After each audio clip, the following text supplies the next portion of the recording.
You are live. Okay. Why don't I see?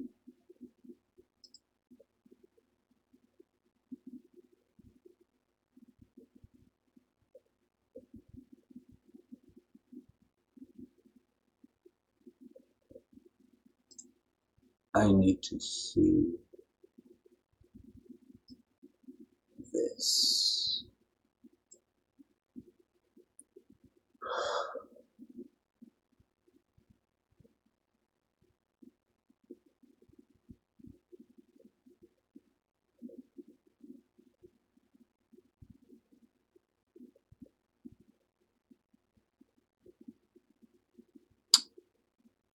I think I'm live. What's up, everybody? This is the Jedi. And I don't know if you could see me. um, Let me see the. I need to go to my channel. That'll tell me.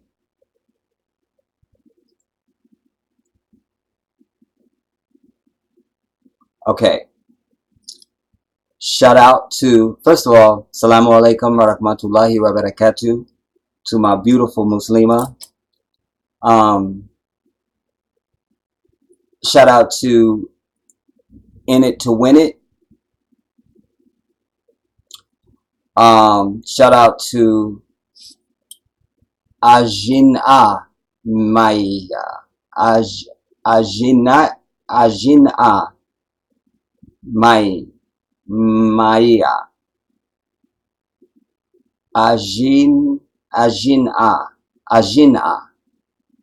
Ajina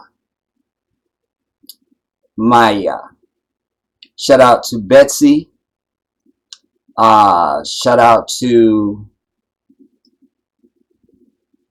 Deborah Jefferson. What's up, Deborah? Shout out to J9 Ya. Hey, back to you. The Diva Saj. Shout out to you. I'm just gonna do a slow start, everybody, because I decided to do this. I've been wanting to do a live stream for a long time. The last one I did was, did I say your name right? Ajin A.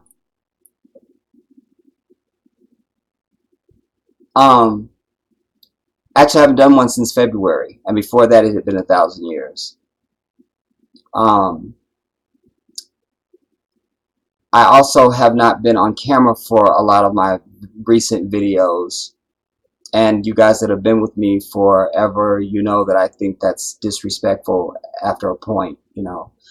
Sometimes, like, I only try to be on camera when I think I need to be, but sometimes you need to be on camera just to remind your people, hey, this is me, you know, I exist, I breathe, I'm a real person, you know. They can associate the voice with the face, and sadly, we have people amongst us who don't know that you can click on a person's icon when you're watching their video, and you can go and see everything they've ever done. So a lot of people, we have a lot of new people on the channel, and some of them have no idea who I am or what I look like. Not that this is an improvement. You know what I'm saying? I didn't just accidentally turn into a model or something, but this is the Jedi. Shout out to you, Frank. Frankie, you be trying to get on my nerve. I let you get away with a lot of stuff, but you've been consistent, so that's why I don't sweat you. But it's good to see you, brother. Power the 12. You gonna kill me? I know it start with a C. I can't remember.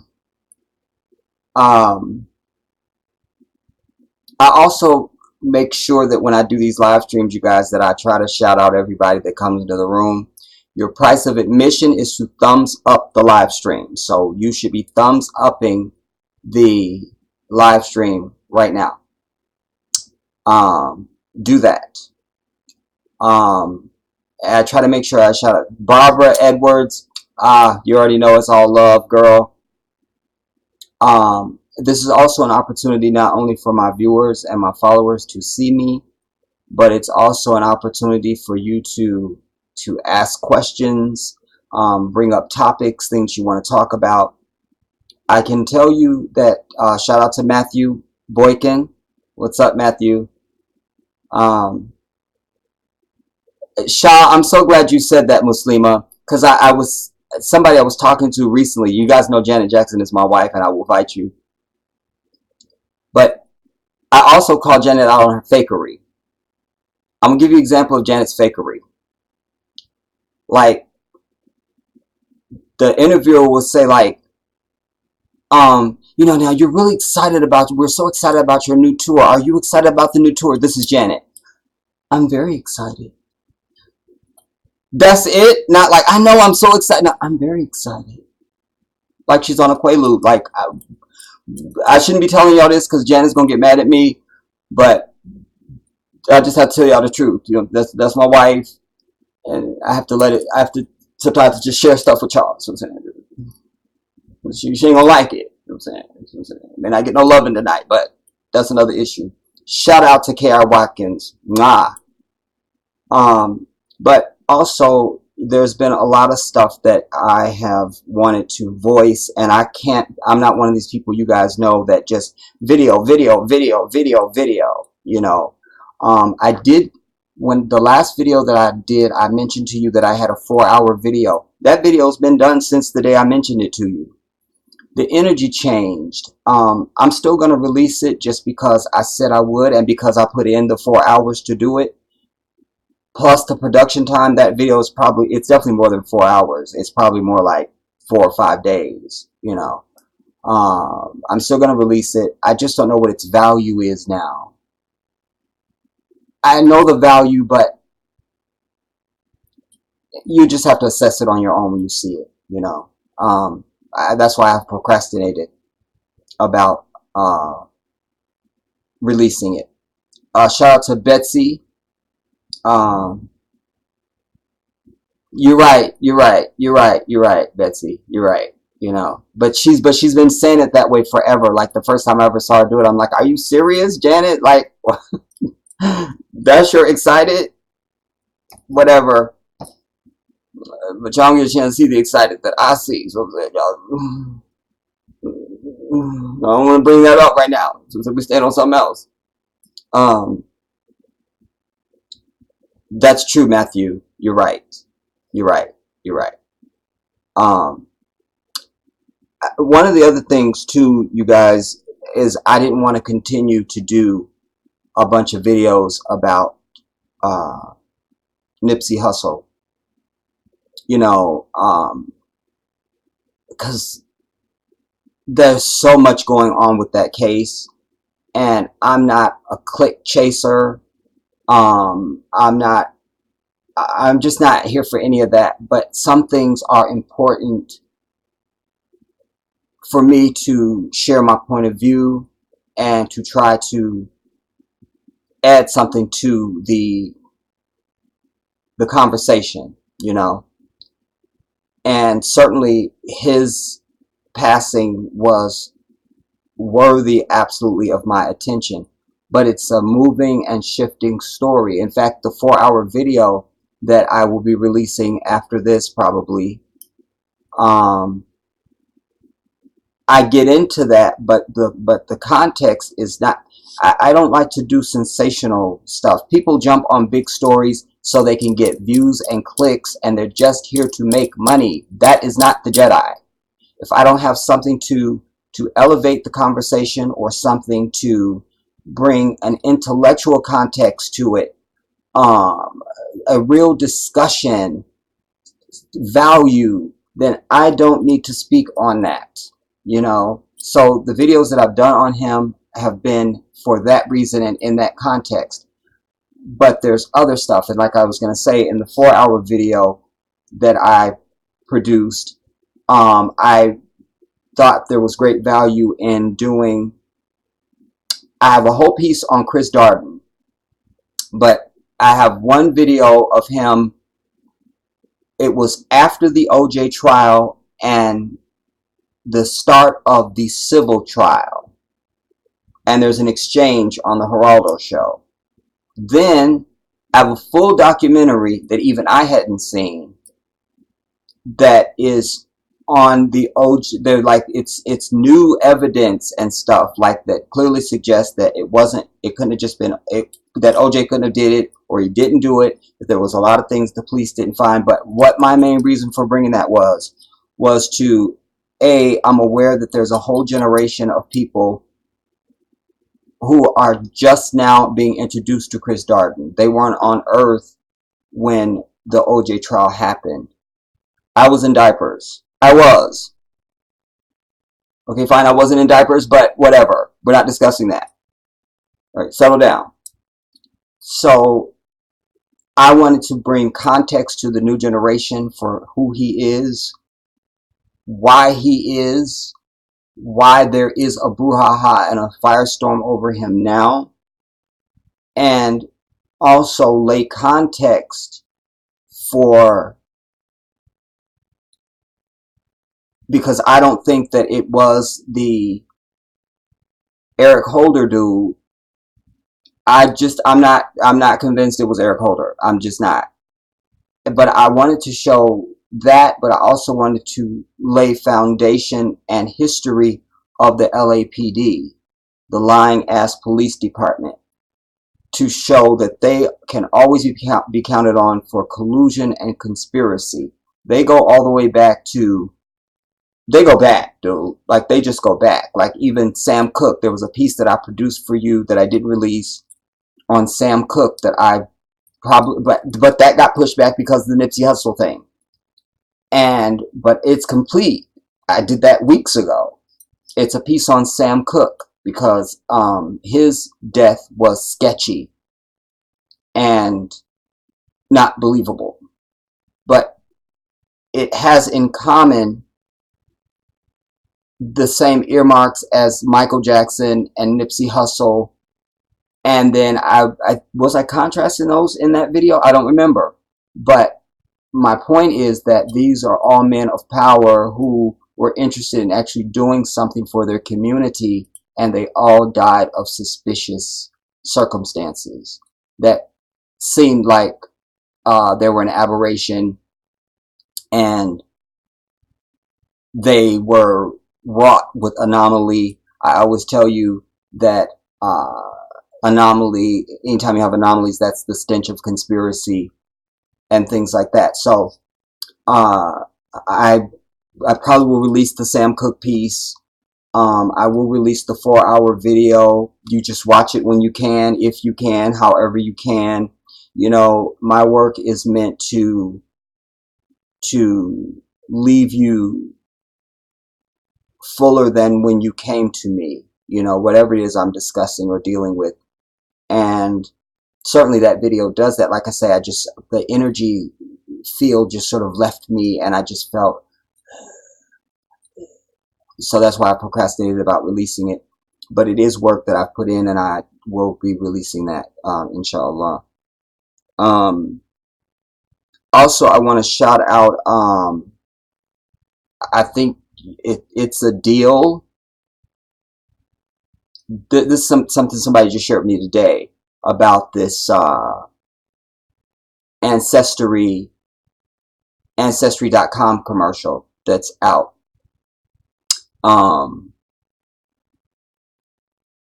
In fact, I can probably link it in the chat.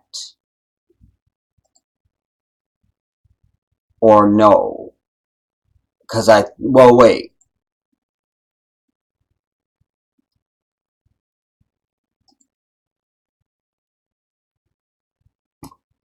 I don't remember. Anyway, whatever. Probably most of you knew about it, and I didn't know about it. You know, I'm usually the last to know about a lot of things. Shout out to Pamela Williams. Pamelicious, back at you, girl. Make sure you guys thumbs up the live stream, everybody. Thumbs up, thumbs up, thumbs up, thumbs up, thumbs up.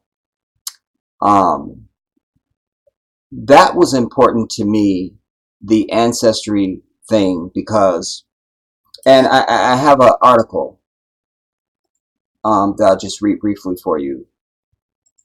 And and I don't have my software set up so I could do a split screen. I could do it. I just have to stop the stream to do it. I'm too fat and lazy to do it, so we're just not doing that. Um, and it's not that long anyway, so I don't really need to. All right. And this is after the fact, because it says Ancestry has pulled. Wait, let me move this.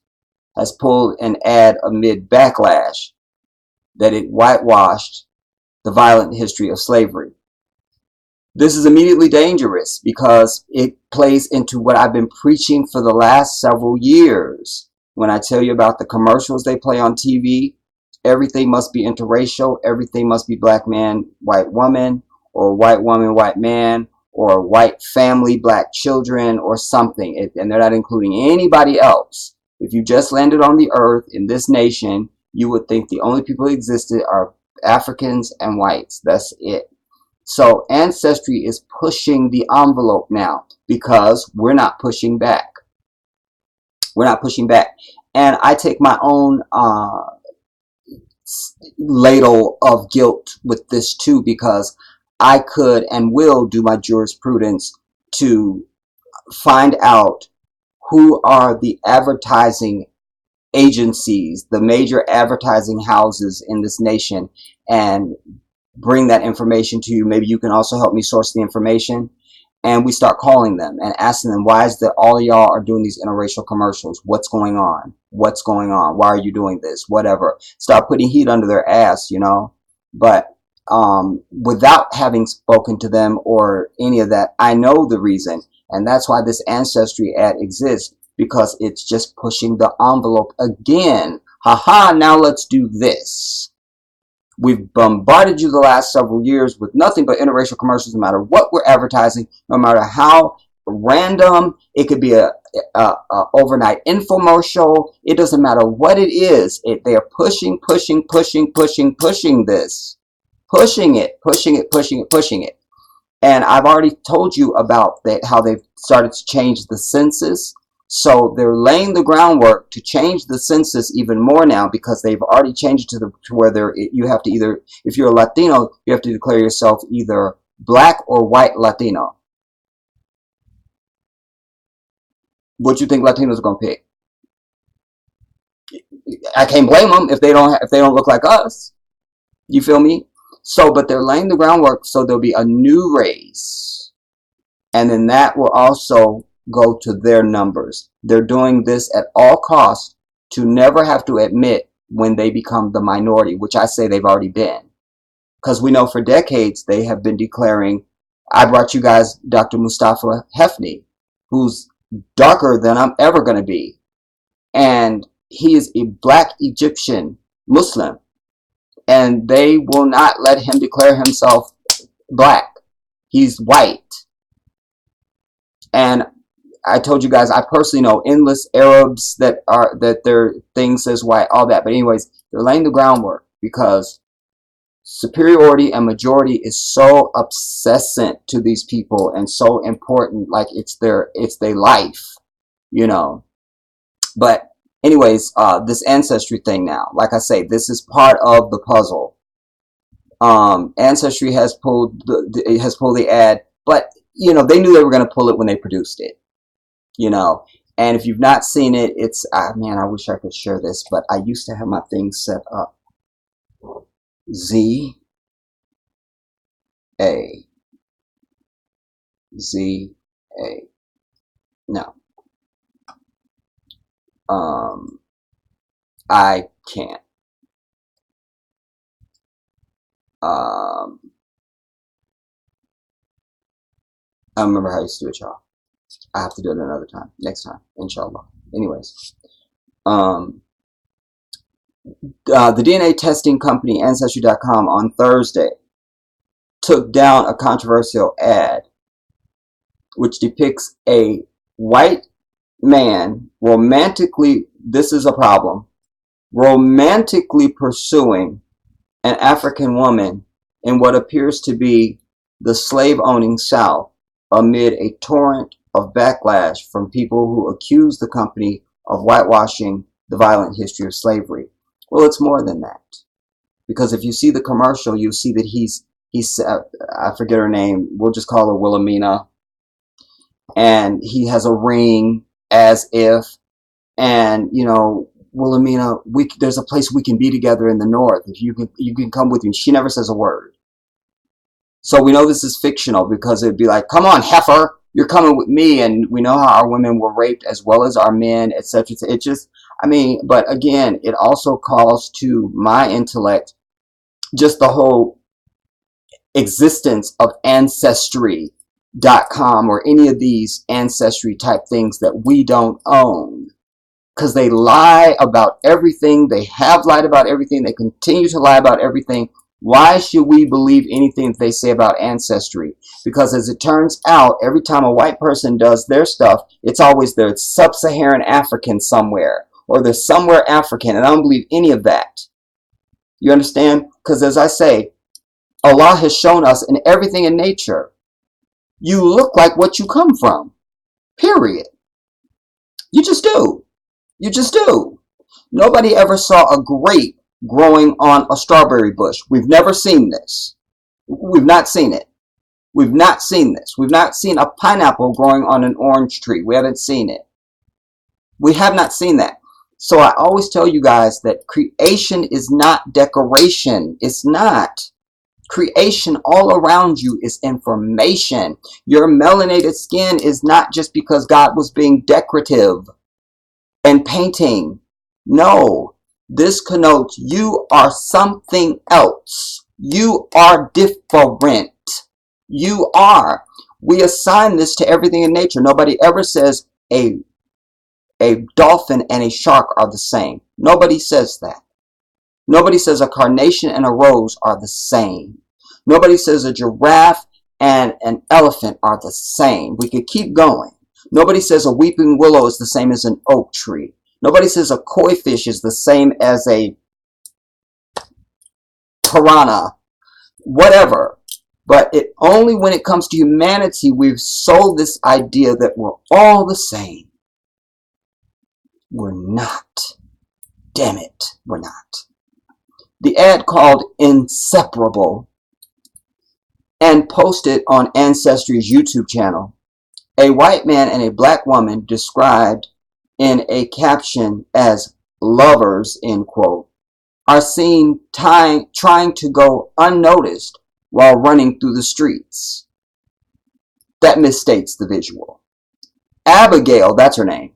Abigail, the man tells the woman as he pulls a gold ring from his pocket, as if, quote, we can escape to the north. There's a place we can be together across the border. Will you leave with me? He asks as the video fades into black. The other thing that's perpetrated in this video is the fact, as it is with all these interracial propaganda pieces, is the white man always looks like a dam. Now, the sister in this video is actually a beautiful woman. Why wouldn't she be? She's a black woman. But it's this selling the ugliest ass white man on earth to you as something attractive. You guys know my favorite talk show is The Real. On Mondays they have their MCM, you know. And there was Tamara holding up well, she's married to a white man who does not look like a dam. And I showed you guys he looks like Jim Neighbors. Like it's just like neck. That's all it is. There's no chin. It's just neck. That's all.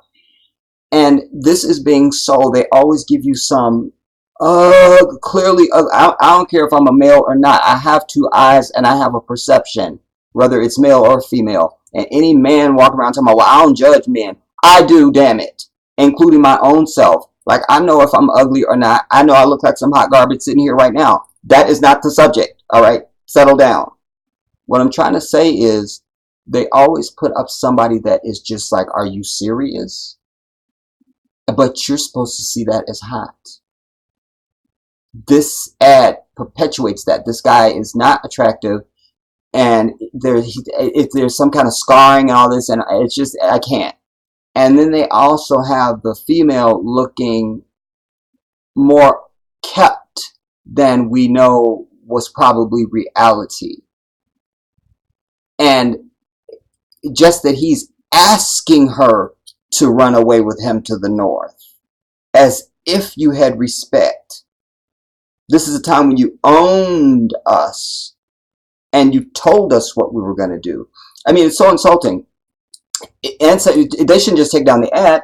Ancestry.com should be shut down completely. You understand? But more than anything, when you're online and you see any African people talking about they did their ancestry and they trace their ancestry, you reach out to them and say, stop it. Because we don't own those labs. You know, sadly, we're not sending any of our children into fields that we can dictate and affect these types of things. You know, even sometimes when I have to go to the doctor and I have to have blood drawn, you know, I'm like, how many black people are going to draw my blood? You know what I mean? You see, we're just not having our children go into the right fields, you know, that we can dictate and start to take control of things that we can control, you know. Will you leave with me? He asked as the video fades to black. The ad was first posted on 2nd April in a statement to BuzzFeed News. Ancestry, one of the most popular at-home DNA testing companies for people seeking to trace their family history, apologized. I'm over it. Because that's the culture now. They do something deliberately offensive and then just apologize. Deliberately offensive and then apologize. Deliberately offensive and apologize. When are we going to do something deliberately offensive and apologize? Because we don't get to apologize. You see? And I'm sick of that. And, quote, Ancestry is committed to telling important stories from history, end quote, the company said. Really? Because that was fiction. That's not a story from history. That's a fictional piece. Clearly out of the mind of someone who's not melanated and who does not still suffer under the heel of slavery. Follow me. Quote, this ad was intended to represent one of those stories. We very much appreciate the feedback we have received and apologize for any offense that the ad may have caused. This is typical. But the story the company attempted to tell was heavily criticized on social media for what many people called a revisionist version of history. In reality, biracial children born during this time were often the result of violent rapes of women, slaves by slave owners. Well, they're bringing up the interracial thing. Interracial children, because in the ad she's not interracial clearly and he's a white man. So they're adding this. This is added. Hear this again. But the story of the company, this is now we've finished the quote from BuzzFeed. Now this is editorial from BuzzFeed themselves. But the story the company attempted to tell was heavily criticized on social media. Now they're just telling you their synopsis. Social media was criticized on social media for what many people called a revisionist version of history, semicolon. In reality, comma, now they're going to something that's not even suggested in the information in the ad itself, the apology, the story about the ad or anything. They're in another area now after the semicolon. In reality, comma, biracial children born during this time were often the result of violent rapes of slaves by slave owners. Appreciate the information, but why are you bringing that? You see what I'm saying? To me, it's another layer of this interracial propaganda, and I'm over it.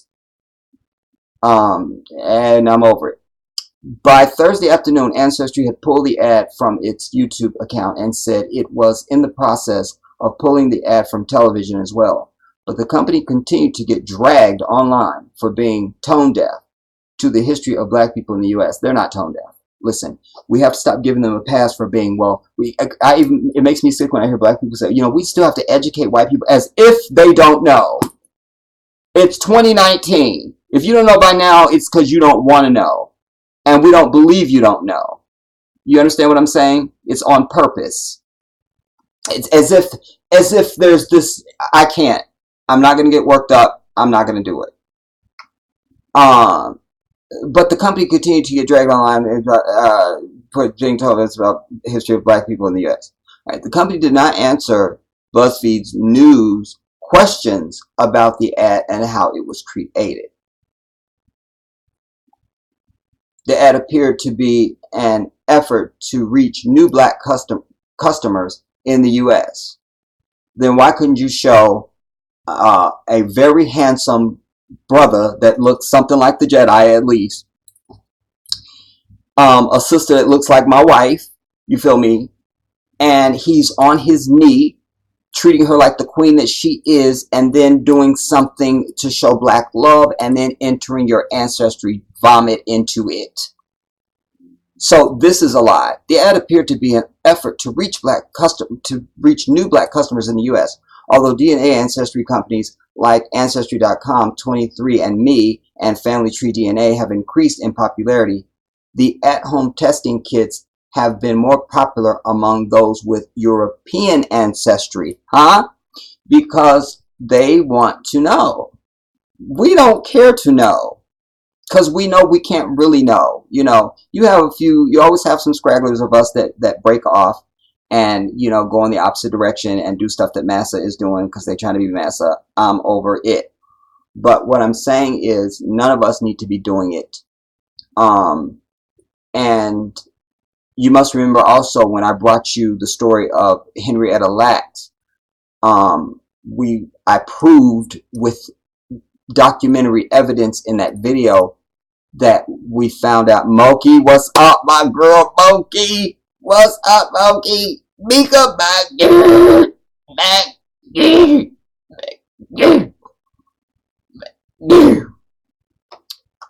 had to get that in. That's like,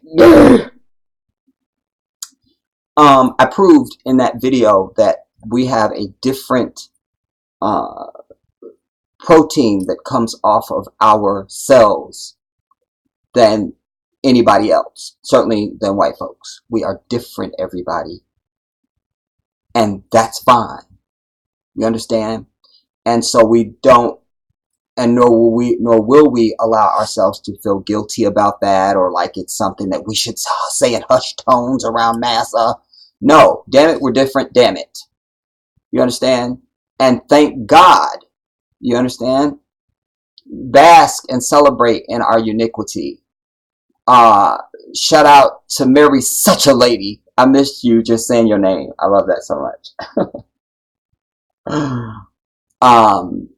Jennifer Gongora. Yes, I made it. Goodwill to you, Jedi, and goodwill to you, Jennifer. Goodwill. Goodwill to you. I'm sending out a major love. Fred Everett, shout out to you. Yes, KFC Aunt Jemima commercial. I'm over it. Rosalind Francis, you have returned. The power of the Jedi. Good to see you. Sophia Sanders. I feel like since it's spelled I-E-A, I should be saying it different. Sophia. It just sounds, it looks prettier than it sounds. Does that make sense? Like, I feel like I should be saying Sophia. I don't know. I'll figure it out. But shout out to Sophia Sanders.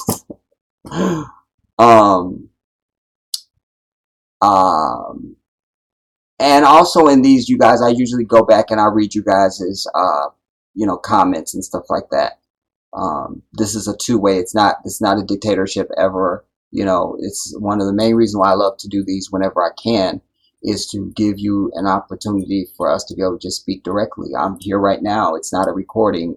I'm here right now, me here, right here. So it's an opportunity for you to be able to speak directly to me.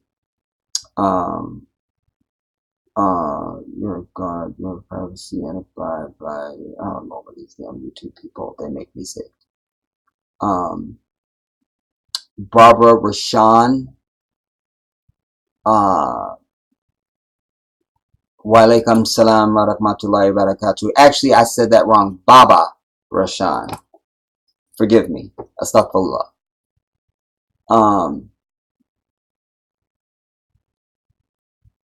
Thank you, Jennifer. I'm glad I did. I figured I did because I speak fluent Spanish, but thanks for the confirmation. Appreciate you. So I digress for a minute. So that's the brouhaha on the ancestry. Usually when I do anything, you guys, and you should do this in your own lives, always pull more than one source so that you can get more of a breadth of whatever that topic is. So that one was from BuzzFeed. Now this is from NBC News. This is by Janelle Ross. This is 21 April. Ancestry ad begins with a couple, a young black woman and a young white man, clad in mid-19th century clothing. I'm over it. As if they were in 19th century's vintage Givenchy or something. She was in rags. I'm over it. And well, that's part of the problem. She wasn't really in rags. She had a cloak, like a cape, and I can't. Running through what looks like an alley, the couple stops. The man holds up a ring. Abigail, the man says, we can escape. We can escape?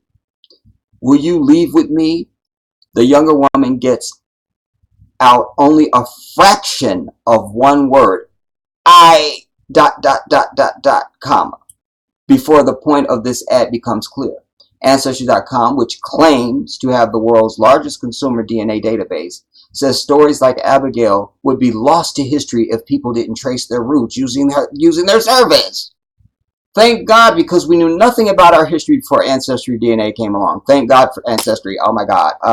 Where's my punch? Thank God for Ancestry.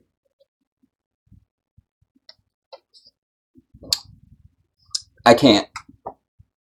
In the days since it began to air in the United States, critics have described it as a sanitized and inaccurate depiction of American life designed to obscure the brutality of slavery.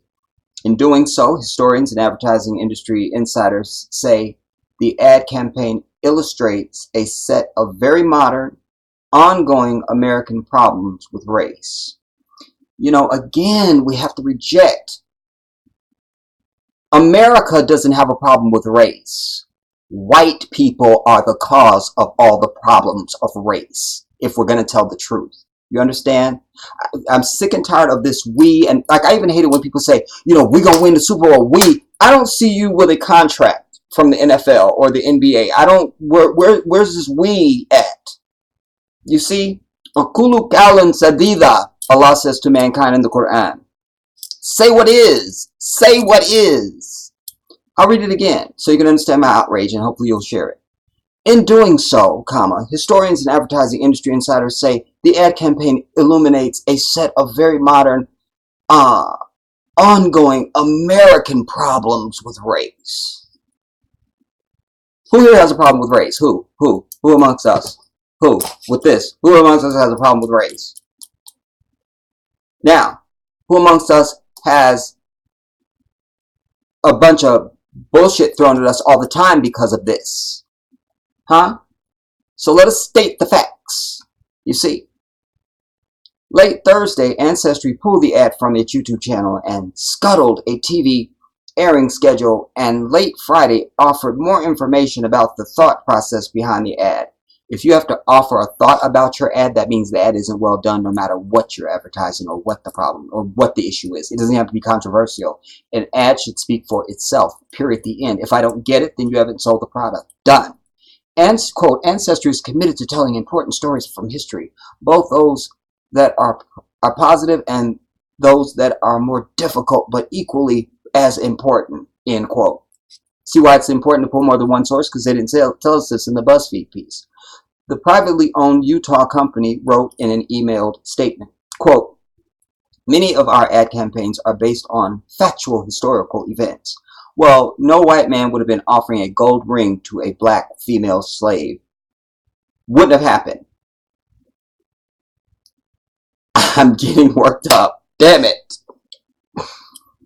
I can't.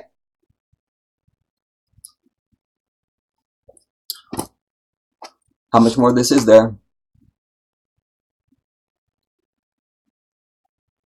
I don't know if we're going to make it. Y'all know how I get.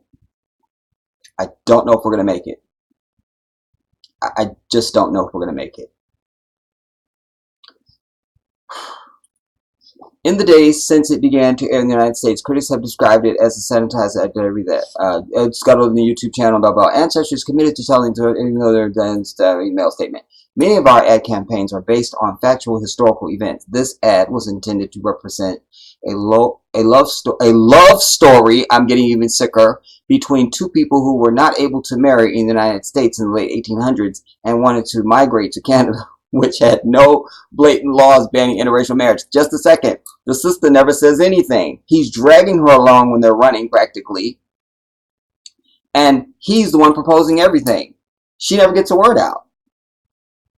But they say here, this is a quote, this ad was intended to represent a love story. A love story between two people who were not able to marry in the United States because we're sure that, what was her, Abigail? She so desperately wanted to marry this white devil massa, who could not marry in the United States in the late 1800s and wanted to migrate to Canada. Because there's no way he could have had her except through marriage, clearly in the 1800s. No way he could have been with her.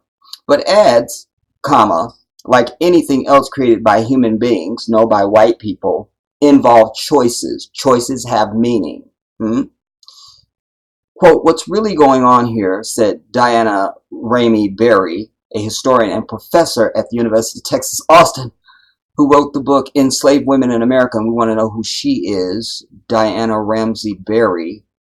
Is this a sister? This is why I hate you guys can't see this, because y'all know I will Google you in a minute. Diana Ramsey Berry, are you a sister? Show me a picture. It's a sister, y'all. Okay. Alright. Diana Ramsey Berry, who's a historian and professor at the University of Texas, Austin, who wrote the book Enslaved Women in America and the price for their pound of flesh, is that the people behind these ads want to feel comfortable and find a happy place. They think this is who I would be. I would be the white man helping this black woman. Here's a positive story about slavery. It's, quote, the green book, end quote, of ads. It really is. The Green Book, quote unquote, a 2018 feature film, won Oscar for Best Picture and Best Original Screenplay, and I knew it would, everybody. I didn't see the movie, but I knew that it would, because all it was Driving Miss Daisy again. Anytime you have, just like Whoopi Goldberg won the Oscar for Ghost, black woman with white man, and teaching him something or being his vicegerent or his agent in some way, and they can have this banterous relationship. You can't tell her this. Let me tell her this. I'm going to tell it my way. Molly, you in danger, girl. This is tantamount to Morgan Freeman driving the White Heifer, another movie I didn't see, but you can't live on this earth and not know about it. Driving Miss Daisy, same idea. Are you following me? It's the same idea. So this Green Book, when I saw the promo for it, I go, this is Driving Miss Daisy, this is Ghost, this is insert movie, where black person with white person. The Taraji P. Henson has a new movie that it's either coming out or is out, where it's again her and someone. It will win an Oscar. She will win an Oscar. I promise you, and I will do an I told you so video. So this Green Book thing. Okay, we're over it. I'm going back so I can see you guys' comments because I'm getting worked up. Shout out to Still Cute With It. Yours was the first one that I saw, so hey back at you. Javashi, you already know what it is. I love you so much. I love you. I love you. I love you. Charlotte Scogans.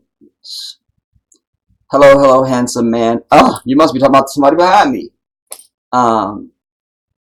You, tube friend of mine. You so hilarious with your words, so entertaining, and an educator. I'm deeply honored by your comment, Charlotte. Thank you so much. The Reels of Joy. I knew I sent you a video. Hope you liked it. I'll look. reels.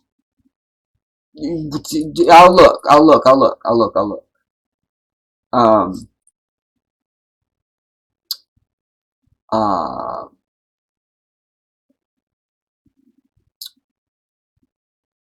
uh, let me just go back up to the top because this thing is moving. See if anybody I missed.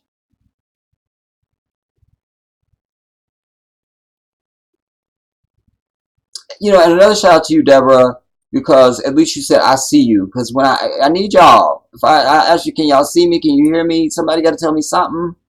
Thank you, Deborah. Appreciate you. I needed to say that. Appreciate you. Um, so, Ajina Maya is your middle name. Is that the one I said correctly? Ajine. You know what? You're gonna stop with these accent-cues.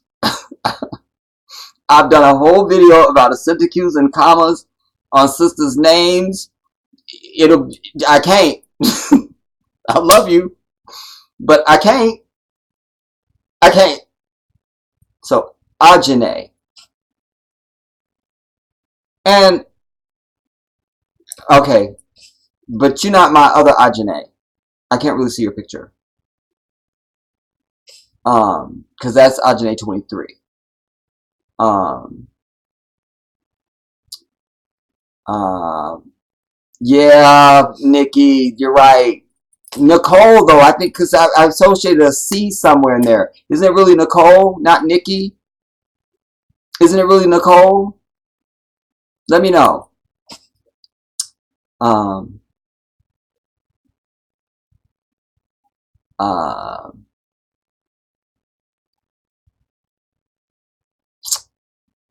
um,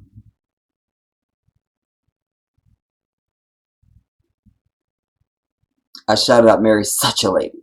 I just love that. I don't know why. I love that. I just do. Such a lady. Um, you guys also, while I'm going through this,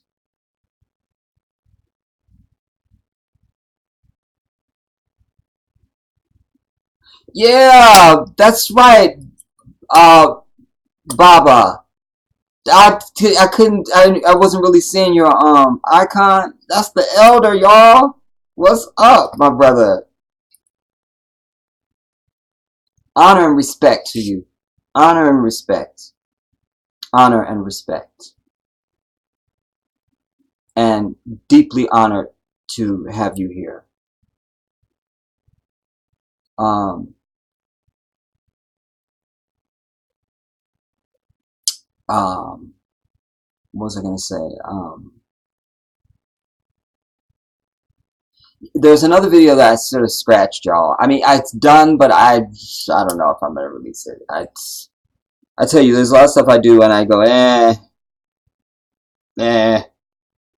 But I did another video, because I'm on to this cowboy dude. I'm on to him. Because inconsistent statements equal deception to me. Because the truth doesn't change. You know? It doesn't matter whatever you're talking about. Or who you're talking to about it or whatever. Always remember this in life, my people. The truth never changes. It never changes. Hear it again. The truth never changes. Never changes. God shows us this even in nature. The sun rises in the east every day. That's the truth. That's a representation of the truth. It doesn't change. That's a there's many things you can interpret from just the rising of the sun. But one of them is that is an example of truth. It doesn't change. It does not change. You see? So the truth does not change. And when you tell the truth, you don't have to think about it. When's the last time somebody asked you your name and you went, my name? Oh, it's Robert or something. No, you say your name right. It just comes out because you know your name. You see, the truth is like that. You guys hear me preach about truth so much because it's so important to everything on earth. It just is. It is. And if I were to croak and die right now, I pray Allah I don't. But the greatest thing I would ever want you to have taken from me is that you made a commitment to live your life of truth. Everything else be damned.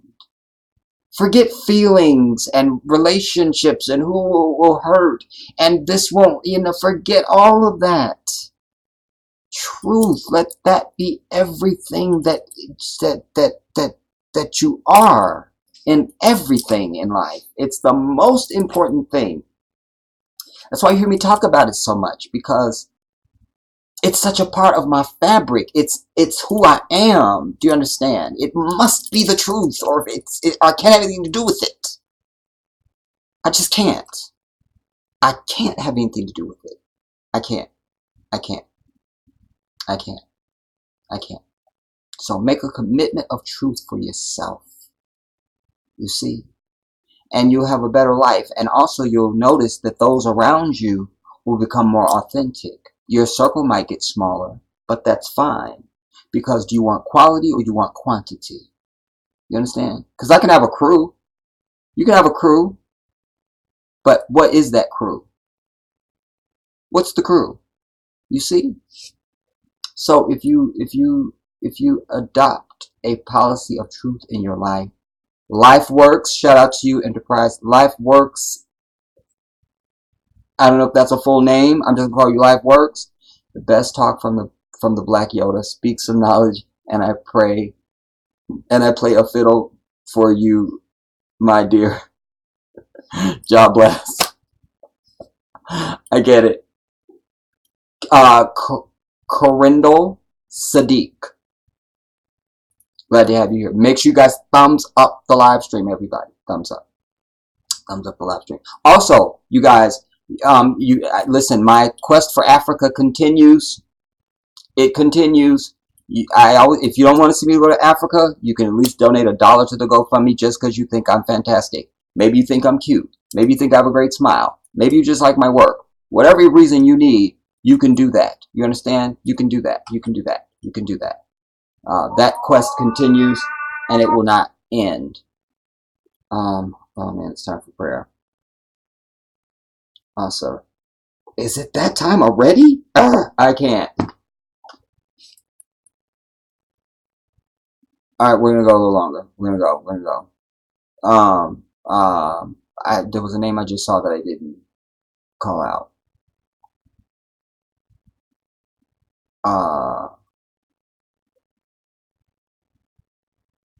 Thank you for that testimony. I'm just gonna call you Joy. Say you lost an entire family. Me too. Me too.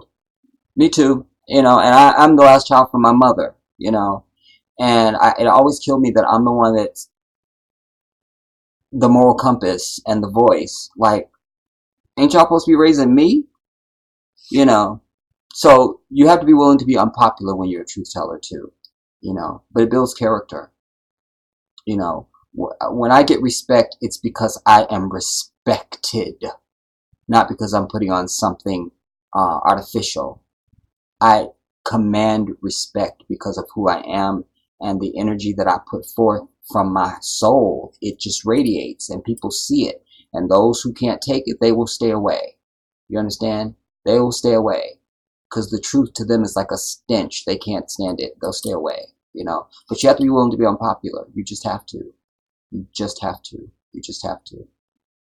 You just have to.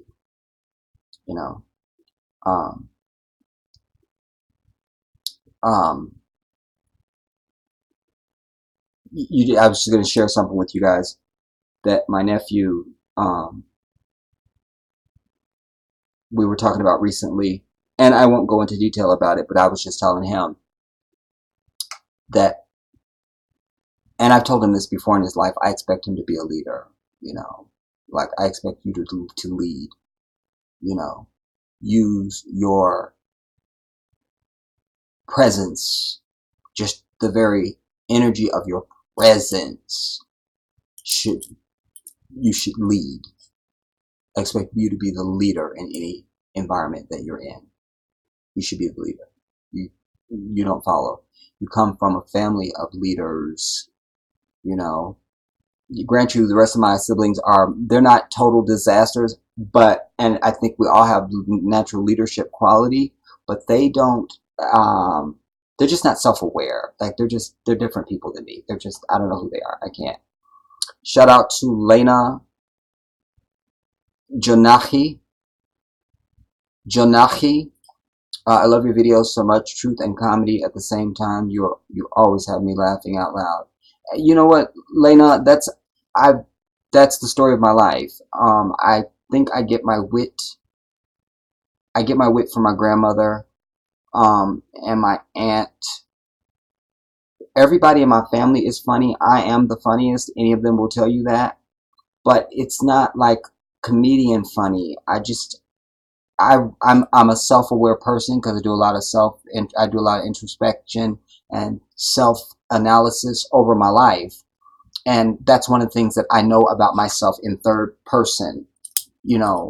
Like I just have a natural way of speaking, and my character is just a way of, that way, so I get it, I appreciate that. And I acknowledge it, I used to have people tell me, I've seen like on my old channels, people say, I'll have a real serious video, and they go, Jedi, I know it's really serious, and I'm sorry, I shouldn't be laughing, but you have me cracking up and stuff. I don't take offense to that. Like, I know who I am, and I know that I'm aware of that, it just comes natural for me. It really does, and thankfully, for me, it's one of my many gifts, because I don't think I could do 2 and 3 hour videos if I wasn't that type of person. Because that the orator matters. If you listen, I've seen people's videos that's like 10 minutes long, and I can't get through 2 minutes of it. I'm like, I can't. You're so boring. I can't. And it's only a 3-minute video. So it's a gift. Raymond Brown, peace back at you, King. I was talking about this cowboy person, y'all, because I've laid my case, and somebody sent me something saying, Jedi, did you see the video of him at the Staples Center? I've seen him at the Staples Center. He's doing like a mini media tour, if you will. And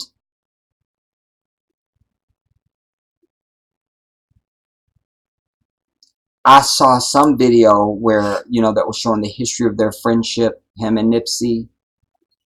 Listen, the closest ones to you are the ones that can hurt you the most. That's real, and oftentimes it's the ones that's closest to you that are plotting on you the heaviest. You know what I'm saying? I'll give you an example, everybody. Back when I was in high school, and I was such a geek. I'm still a geek. And I embrace that, but I was really a geek. And was I a geek, or I was just a nerd? I just was shy, painfully shy. I was just into my schoolwork and into music, because I played in band. Anyway, I met at the time we became best friends, my best friend named Paul. And Paul is a lot taller than me and a lot of people, quite frankly. But I could see where we favored. I could see where people would think we were related or we were brothers. And we became great friends. And then I moved to New York, and then we would write to each other, and just kept our friendship tight. And that was really important, because I ended up having to live with his family, because the credit system in New York was different because I had gone to school at that time. I was going to school in California, and I was on a roll. I was top of my class. I've never been to summer school. I mean, I'm the business, but their system was different. So I was less than a sophomore. Nah, I'm going to my junior year. What are you saying? Anyway, so this must be the reason why Allah had brought Paul and I together, because I couldn't stay with any of my family because their children were younger then, and they would want me to babysit, and they would want my money from my job. I needed an atmosphere where I could do what my mind was set on, which was finishing and graduating high school, going on to college, and saving my damn money and not babysitting. You understand? So Paul's mom let me stay, and we shared a room, and we were great friends. But after high school, I blossomed. Like, if I don't think this about myself now, but I look back on that time, I go, damn, I was good looking. I'm sure you guys all have that somewhere in your life where you think you look like some bullshit, and you look back and go, damn, I actually look kind of good right there. Hold up, So it was like that for me. But there was jealousy. There was jealousy. And it wasn't just Paul. It was my other buddy named Ron, too. But these were people that were close to me. Don't you know, Paul's bitch ass is the one that put sugar in my damn tank, because my car was the shiznit. It was lowered. It was European white. I had gold inkies on it. Yokohama tires. You could hear me 6 blocks before I get to your house. Custom interior. I mean, you couldn't look at it in the daytime because the dude that painted my car would use the whitest white paint there is on earth. And then he put these little tiny speckles of pearl coat over it that you couldn't see, but it just made it even brighter. Like, you could not look at my car in the sunlight without sunglasses, or you would see green spots for like an hour. My car was the shit. And Paul was jealous. And he's the one that put sugar in my damn gas tank, because my car had broken down in town, and it was his ass that did it. You understand? I got a million stories, but it's the ones that's closest to you that can harbor envy and jealousy for you. So yes, Cowboy can be Nipsey's friend and still be plotting on his ass. Come on, I'm over it. Like, that's the oldest thing in the book. You see what I'm saying? Even in the fake Christian story, Judas betrayed Isa alayhi salam, if you believe that. All right, but I'm just saying, to me, Cowboy is the suspect right here, right now for me, because of lack of emotion. He's telling different stories at different times to different people. I saw 2 separate interviews with 2 separate crews that he did at the Staples Center. One was Entertainment Tonight, one was Access Hollywood. And he told 2 separate things. Then there was another one, he was talking outside the store to a different reporter at the store. And he was like, well, I'm just like like a good friend, I sweep up the parking lot, help with the register, take the trash out, or whatever, just whatever we do. We're a team, we're a team. Okay, but you don't own shit though. So you ain't really a team. You know what I'm saying? So you're not really a team. You see, you're not really a team. You know what I'm saying? Somebody help me out. You know what I'm saying? Is the Jedi wrong? To me, it ain't really a team. So I don't really feel team in that. And then he said finally, he was like, then eventually he made me an employee. So we went from this whole thing going around the world that he was a business partner to he was just an employee. Stop it. Carlos Sistrunk says, also check out Riza Islam. He was reporting right after the shooting, with way too much information. Cowboy is always cool with Riza. I saw, what, Carlos? I saw some of Riza. Something about him got on my nerves. Sometimes I'm exposed to people and they just bug me. I'll have to revisit him. He just bugged me. And I'm not a hater. I'm just not. Y'all know anything that I hate, I I'll pay more attention to it, because maybe something will, I'll see something or hear something, go, you know, I don't hate you so much. I don't feel that way about you now, or whatever. But my immediate thing with him was just, he was just annoying, and I couldn't watch him, and I had a headache, and I probably had to drink my punch. I'm over it. But I am aware of him, and I did see him making statements. I did not know that he and Cowboy were cool. I didn't know that, so that's new information for me.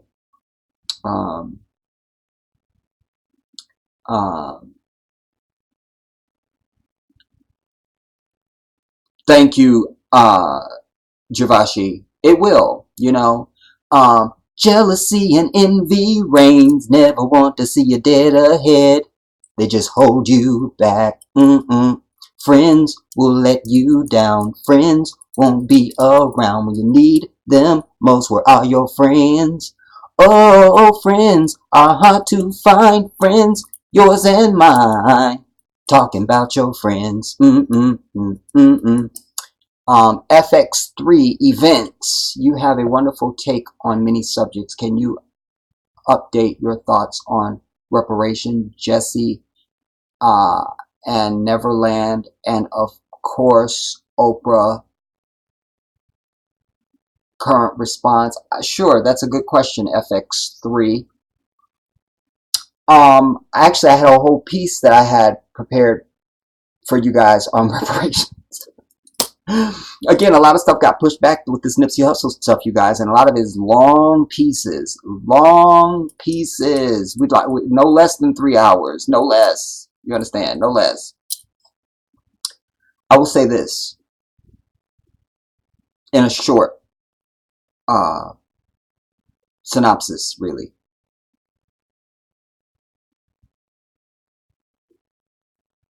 We want reparations, and we deserve them, and we want them now, damn it. But also, we have to think about long-term and short-term, everybody.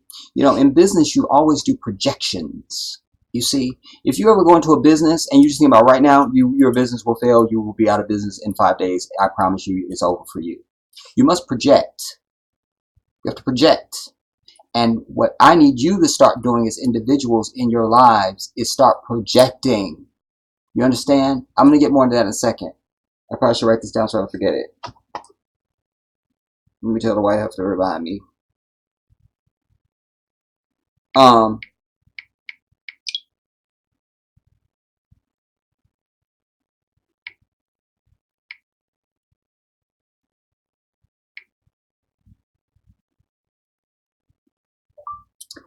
Don't forget to talk about projecting in your life. Projecting for the future.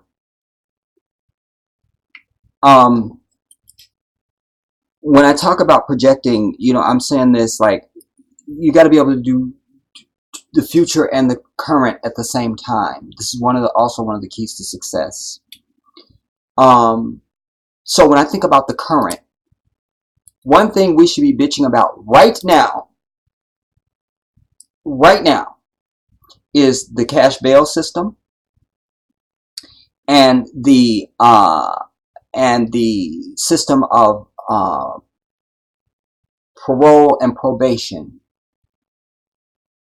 That's one of the demands we should, since they all get, so we just don't know how we do it. If we did reparations, we just don't know how we do it. We just don't know how we do it, as if they have the will to do it, but we just don't know how it could be done. We just don't know. We just don't know. Okay, we'll give you something easy then, devil. Huh? Here's something you can do right now. It doesn't cost you anything. How about this? You get rid of the cash bail system for African people immediately, like right now. Done. You understand? Because, as I said in a video that maybe I didn't release yet, like, for instance, Eric Holder is in jail right now. He's got a $5 million bail. 10% of that needs to be paid. Well, they wrote in their law that you're innocent until proven guilty. So, do I have to pay bail right now, even though I've not committed a crime and I'm not wanted on any charge for anything? Shouldn't I be paying bail right now, everybody? Shouldn't I have to pay bail so I can be here doing this YouTube video? Shouldn't I be paying bail? I'm trying to help you understand that if you're innocent until proven guilty in a court of law, that's the other part of it. So you're proven guilty in a court of law. So there doesn't need to be any bail. You get to be out until you have a trial and you're found guilty, and then you go to jail, or you don't go to jail. You see, we need to get rid of the cash bail system. Khalif Browder, rest your soul, brother. Rest your soul. Inna lillahi wa inna ilayhi raja'un. This brother was in Rikers Island for 3 years behind a crime of stealing a backpack that he didn't even do. He's the one that got out. Remember, Jay-Z got involved. He ended up getting out of jail, ended up committing suicide. Ha ha ha. All right. Khalif never saw a judge, never went to court, never had a trial, never was found guilty of anything, and he killed himself, and they just let him go after 3 years. Hey, you can go now. Ruined his life. Ruined his life. So we can walk and chew gum. Yes, damn it, we want reparations, and that will include a check and land, and we want our own government. We will set up our own courts and our own police system. We're done with you. You understand? Because the worst thing that ever happened to African people after slavery, which is not ended, worst thing that happened to black people after and during slavery is integration. This is a problem. I don't care what anybody says, because if you have anybody who wants to give you pushback on that ever, just say to them, how about I move into your house tomorrow? I'll just move in. I'll go home and get some of my stuff. I'll just move in. I'll just move in. I'll just move in. They'll go, oh, you're not moving in my house. Well, yeah, I'm moving in because we should just be together. No, you should have your own damn house. Really? Because I thought integration was the best way for everything. I'll just move into your house. You see? So we integrated. That's why we don't have nothing. And that's a big part of our division as a people. But I digress. So we want to end the cash bail system. No more bail. That's one thing you can do as a starter for reparations. We have many other demands, but this is just for starters. Things that you can get done in the immediate future. Then we also want you to get rid of probation and parole. If I've done my 10 years, damn it, I did my 10 years. And when I come out, I'm brand new. I got my voting rights. I'm not a felon. I can get a job. I'm back to society. That's stuff that can be done right now. Somebody can write a law and pass it, and it can be done overnight. You understand what I'm saying? But we don't storm anything. And for all of the accolade that they want to shower onto John Lewis, who makes me sick. Because like I say, his civil rights card, that expired, dude. Like, we swiped it. It said declined. Do you understand what I'm saying? We swiped it. We swiped it. All right. And so, but he's all revered, and it's John Lewis, and he's a great civil rights survivor, and he marched with Dr. King, and he did it all. Fine, John. So you should have your ass up there writing legislation, since you're so beloved. The moment they see it, they go, we hate this bill. Damn, it's written by John Lewis. Quick, pass it. That's the way it should go. You see, so we should be putting pressure on the Congressional Black Caucus, which is nothing but Congressional Black Christians. It's the Prince. Of course he's calling.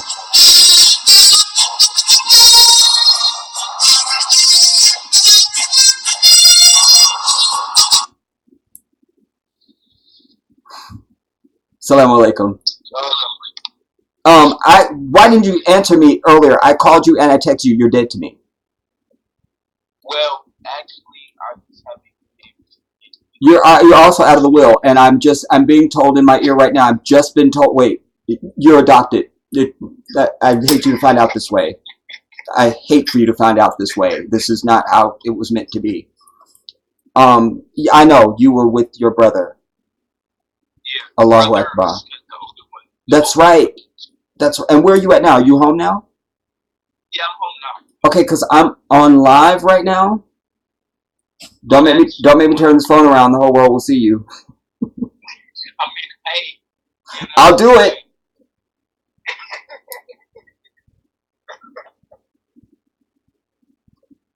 I'm not bad. Look at him bragging. That's the Prince, everybody.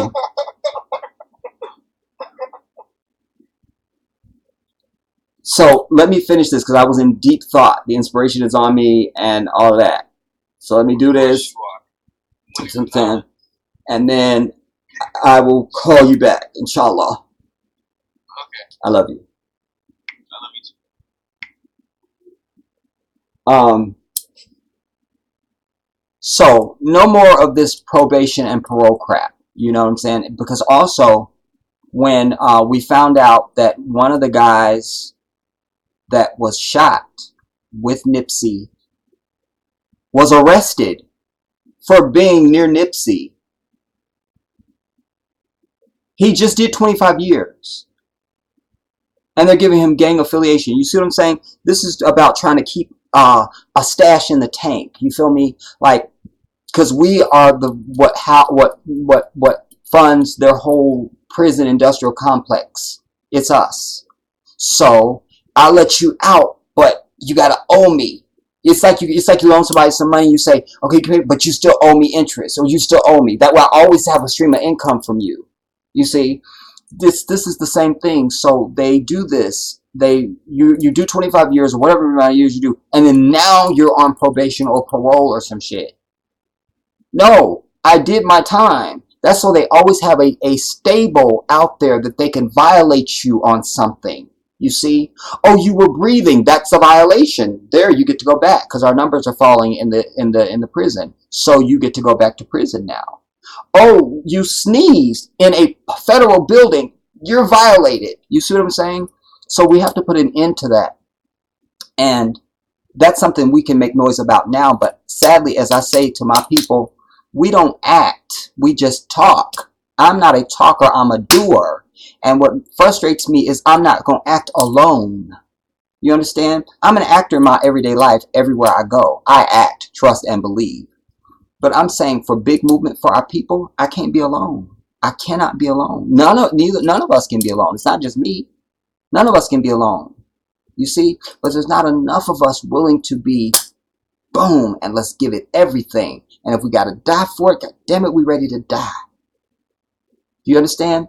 If you don't love freedom or anything in life enough to die for it, you don't love it.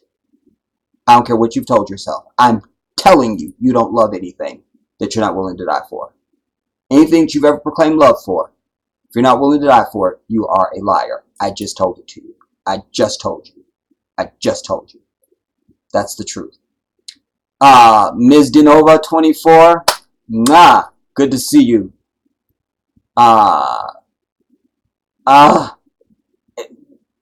Letters and numbers. HTHTV3. Shout out to you. Can't remember who you are. Hearts and love to you too. Appreciate. Isn't that insane? And then you had a comment. Isn't that insane? Where else can they live when they come home? I know, and it's a circle because they decimate you economically. You don't have nothing before you go to jail. When you come out, where are you going to go? Beverly Hills? You're going to Hyde Park or something in Chicago? I mean, where are you going? You're going back to where you came from. That's where your family is. That's where your history is. That's where you was born, probably. You see, they're trying to they criminalize your very existence on the earth. That must be stopped. You understand? That must be stopped. We have to put a stop to that. And that means you have to be willing to, like, forget all this going to city council meetings, just stand there behind the mic. They have to understand there'll be consequence if you don't do the shit we're telling you that we need, because we're sick and tired of it. I told you guys about this series that's on, I think it's BET, called Search for Justice or Finding Justice or some kind of justice. And there was this sister, I think her name is Shay. I need to know her. I need to know her because she represents what I say and have been saying and what I know to be the truth. She was learning to be an activist. And they had some Black Lives Matter people that came and was, training her and some other people about how to protest and how to do different tactics and things like this.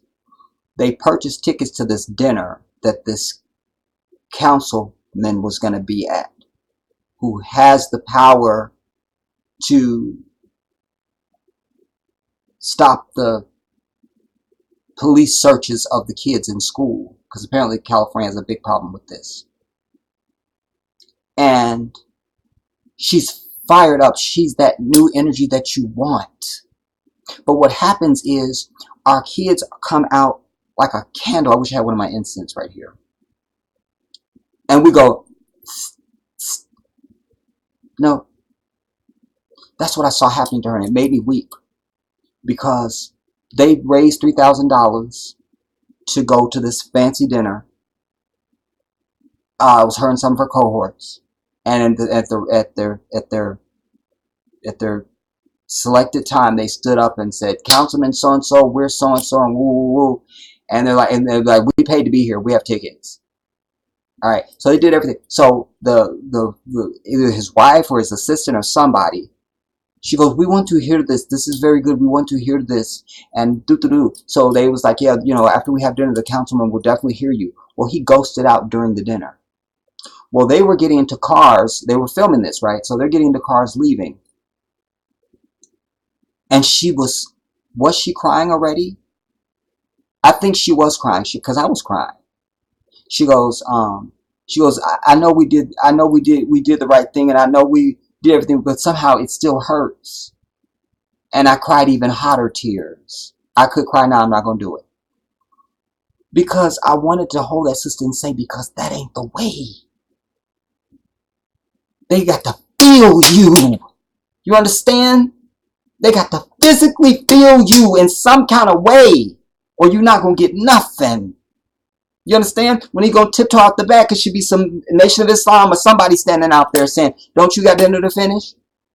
You see what I'm saying? If you want something you never had, you got to do stuff you never did, everybody. You just do. So as it relates to, I want to get back to the question to say that, yes, so reparations, yes. And, a lot of the candidates now are jumping on, the Democratic candidates are jumping on this reparations band. Ooh, we want reparations. We're for reparations. Well, you're not. And the one guy who would do anything won't get elected. That's this Asian dude. I forget his name. We're just going to call him Mike Lou. It works for me. And he's talking about giving everybody $1,000. But I don't want that. I want only $1,000 for black people. We need something that's just for us.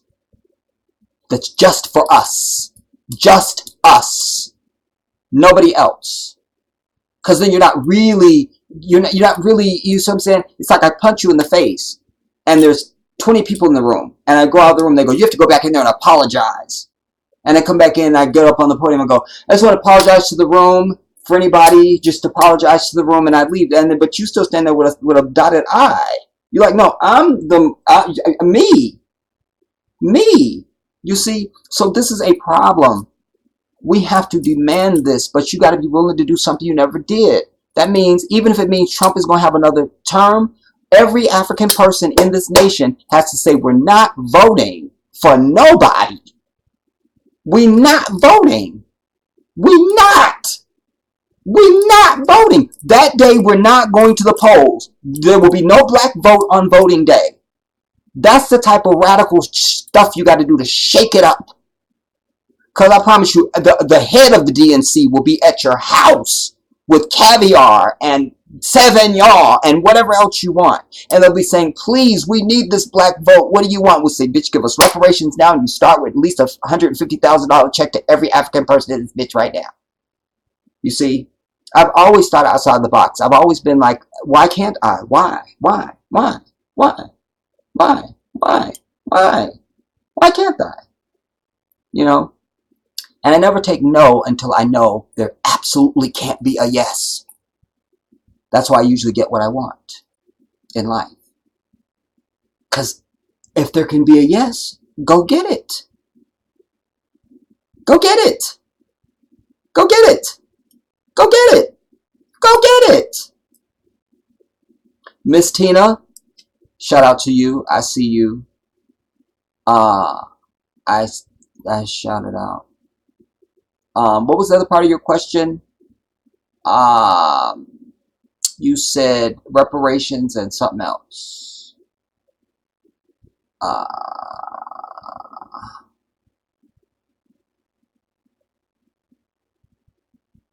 Oh, Jesse. Did you mean Jesse? I don't care about Jesse Smollett. I'm over him. Like, whatever happens to Jesse, I'm cool with it. Because I really don't. I think that they've just overblown what he did anyway. I don't care if he lied or if he didn't lie. Who cares? Whatever. You know, like that wouldn't be the biggest lie that's ever been told. You understand what I'm saying? It's just not. You know, and it isn't it ironic that the very uh, quintessence of the definition of a liar and a deceiver are the ones that are most outraged. So I say go Jesse, and Jesse for president. I'm over it. Neverland and of course Oprah. I'm over Oprah and I'm over Neverland. I'm just over it, you know. And this is only being allowed to be done because I'd seen something where they were talking about because Trump had made some disparaging remarks about John McCain. And they were saying, you know, isn't it, I mean, how dare he do this? This guy is dead. He can't defend himself. I know, it isn't just so sad. But you won't say that same thing about Michael Jackson? Like, bite me. I can't. You know, I can't. But I will tell you, lastly, on that answer, and in fact, me and my nephew were discussing this yesterday, I think it was, or the day before. Oprah is going down, everybody. Because here's something else you need to know, and hear this. Hear this. Hear this. Number one, first of all, you have to live a life of truth and righteousness. That's first. Because I always tell you, everything comes with a requisite. Everything comes with a requisite. Everything comes with a requisite. All right? Now, once you live that type of life, then you will begin to understand how to live in a place of gratitude in your life. Follow me. Just hear this. Hear this. When you live in a space of gratitude, then you're able to recognize when Allah is giving you something extraordinary. Because everything's a blessing. When you open your eyes in the morning, subhanAllah, glory be to the one who has restored my soul and given me another chance. Allahu Akbar. You know, your existence is a blessing. You see? And you should always be giving thanks for that. But I'm trying to say to you that there are things that God does that are extra for you. They're extra. But he also makes it very clear to you, this is extra. And when you go against that, you suffer. You never disrespect the blessing. Hear this. You never disrespect the blessing. And why I say Oprah is going down very hard, because she has disrespected the blessing. She is disrespect, because Allah has given her such a blessing. Like, oh my God. We also know the day that she taped this leaving Neverland or whatever, Weight Watchers stock fell and she lost $58 million. That, I told you, that was only the beginning. That's only the beginning. That's only the beginning. We're going to start hearing other things. I can foresee OWN being sold and the stock falling, and there's going to be some things that are going to be happening, and some of our houses are going to be wiped out. There's going to be some things that are going to happen to Oprah because she has gone against the blessing. One, you can't. And why she will really pay is because Allah has allowed her to know what I just described to you when she's been given something special. She knows. She knows. She knows. She knows. She knows. She knows. She knows. Damn it, she knows. You understand? Because I told you guys when I told you about the whisper, only other person I ever heard say it outside of myself was her ass. I had been marching around the earth preaching about the whisper, the whisper, the whisper. You have to listen to the whisper. It's never wrong. It's your guide in life. If you hear this, your whole life changes. Your whole life changes. And I always go like this. If you can get this, your whole life changes. Your whole life changes. I always say it like that because I talk with my hands anyway. And sure enough, I was in bed covering everything, and I was asleep, and I heard somebody saying exactly the thing that I say. And I came out from under the cover, and it was Oprah, and she was saying the exact thing that I say. And she was calling it the whisper. I died for the phone. I called my sister in New York. I go, you're not going to believe this. She thought somebody died. I go, no, nobody died. Nobody died. I go, but do you know how I'm always telling you about the whisperer? Oprah's saying the same thing. She's saying what I say. She's saying the exact same thing that I say. She's saying it. She's saying it. And it was a whole thing, but I say that because people that live in a very deep spiritual space, we have that. But you can have it too, because you're created by God just like I am. But you also have free will just like I do. And it's, do you want to be in that space? Or you just want to be like everybody else? You're concerned about what the hell Cardi B is doing. By the way, saw something where she was going to court and they were naming all the stuff she had on. She has on I don't know, names I don't even know. $900 Saint Laurent sandals or some bullshit, and a Christian. I know him because he was on Project Runway. $1,100 Christian Siriano thing, and some purse that was. I mean, it's fabric.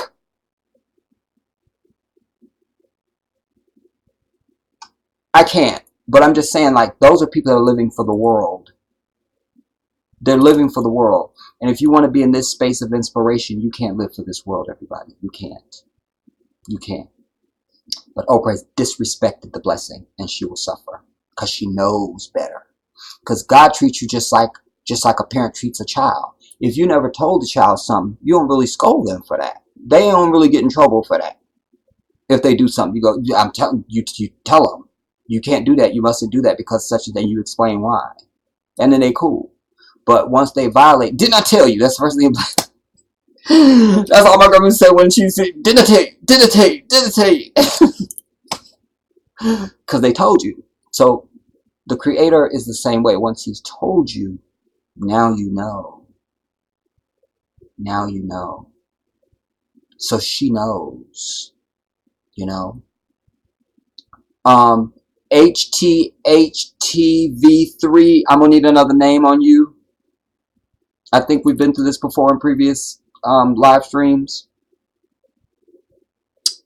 Because I don't have any way to connect to you. I don't know if you're male, female. I don't know what you are. I don't like that. I don't like that. Your name doesn't, these letters don't tell me anything about you. It's just, I can't talk to walls. It's more interesting for me to watch paint dry. You know what I mean? I can't with that. So, give me something. You know? Maisha. Funny, because when I was telling my story about my buddy Paul earlier, his sister's name was Maisha. Figure that. Maisha. Yep. But shout out to you, Maisha Bleb. I saw somebody else. L Light. Thank you. It's Andrew Yang. He's the one talking about giving everybody $1,000, right? L. Which is still a good idea because people need a coin. Stuff is just going up, dude. Stuff is going up. In fact, the Sam Cooke video that I was doing for y'all, do you understand the average price to rent an apartment was $75 to $100 a month?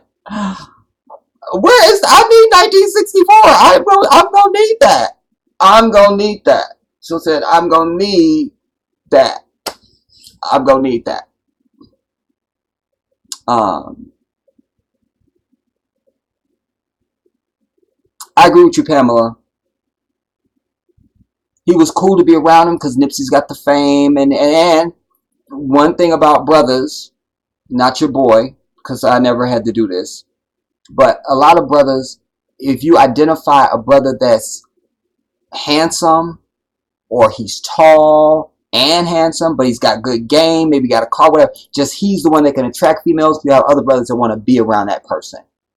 They want to be around that person, you know, because they attract females, you know. So Cowboy could also, that could be another one of his provocations for being around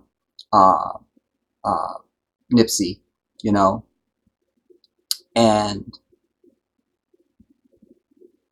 but there's, you know, that's why I say, man, it's nothing like the love between Muslims because you can count on that. You can count on it, you know. And even just African, you know, like with Nipsey and his brother, they father, that's real, homie. That's real, because it's built into them. It's built in. It's built in. It's their way of life. I love it. I love it. But like I say, Cowboy is dusty and dowdy at the very least. Um,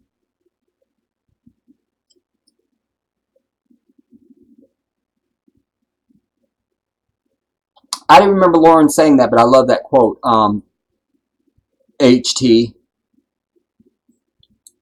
Um,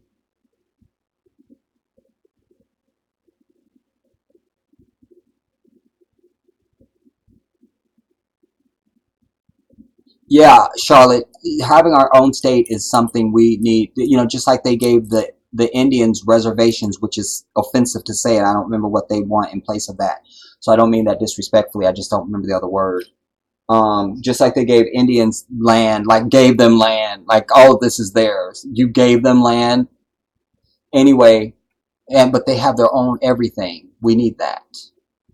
We need that. And they think they're doing them some sort of a favor by letting them have tax-free casinos. No, you lucky they letting your ass be here without coming and killing you.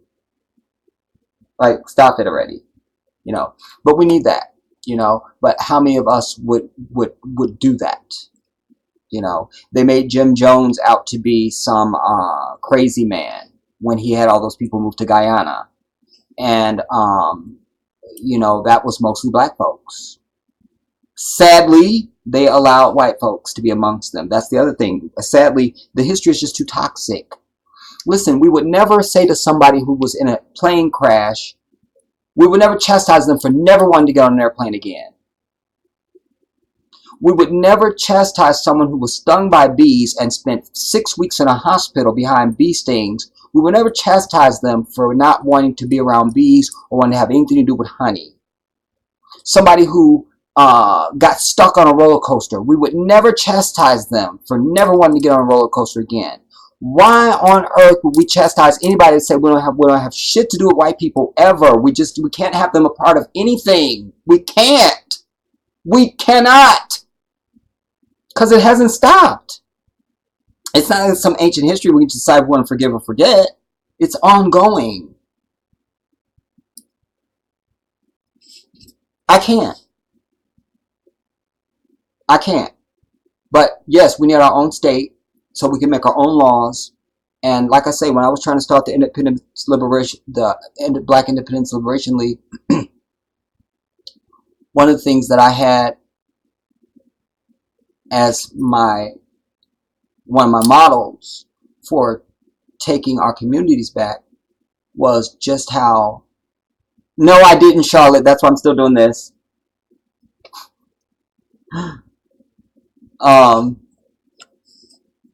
And I thank you for asking. That's very kind. Shout out to you, Charlotte Scogans again. But oh, just like in our communities, that, you know, you have the Arabs and the Asians and everybody set up. Well, I had a business model where we would have business majors such as myself, people who have owned business or do own business degrees, etc., or have run industry, whatever, lawyers, and so we would already have a business model that we already have planned. You understand? So Mike's grocery or whatever, because anytime they come here, they always call themselves Sam or Mike, these Arabs. I'm over them. All right, and those are the non-Muslims, by the way, because no Muslims are going to be selling you alcohol and tobacco. It's not going to happen. But we would already have a model. We would have a model. We would already had classes that we've taught to our young ones. You understand? So now we go into, let's say, the Druid Hill area of Baltimore, where they shot the wire in the corner and all that stuff. I've been up there. And we go door to door,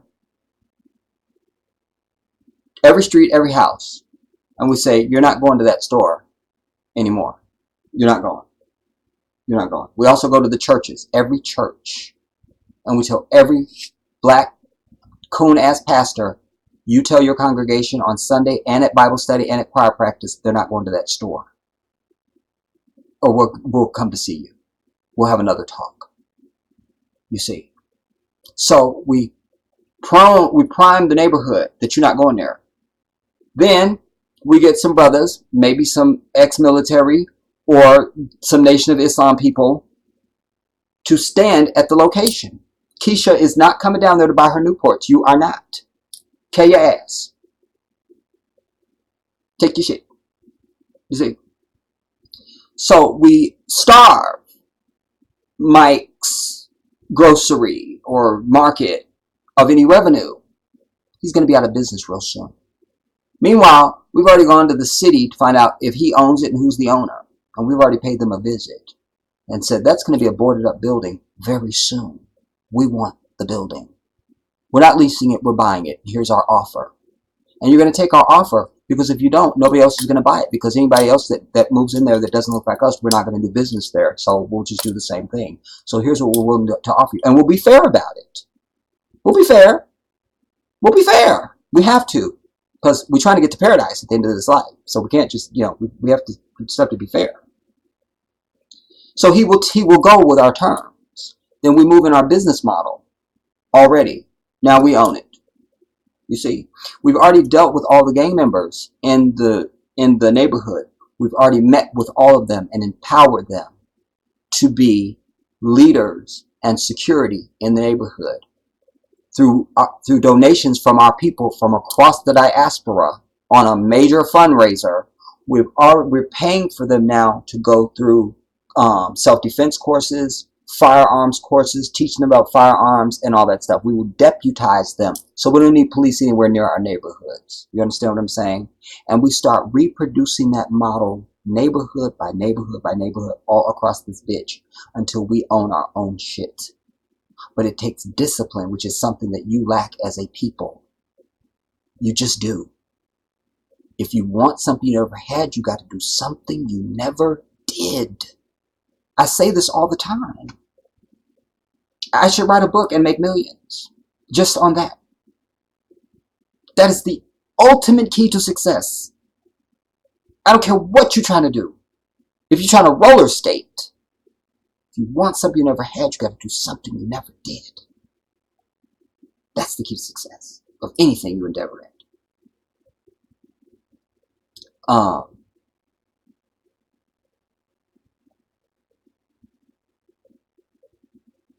On who, Maisha?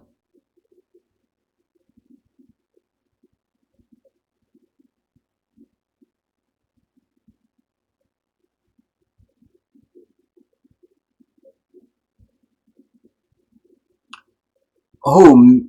Oh, you was talking to somebody else. No, my last name is not Skogans. I don't have no slave names. My first and last name are Arabic.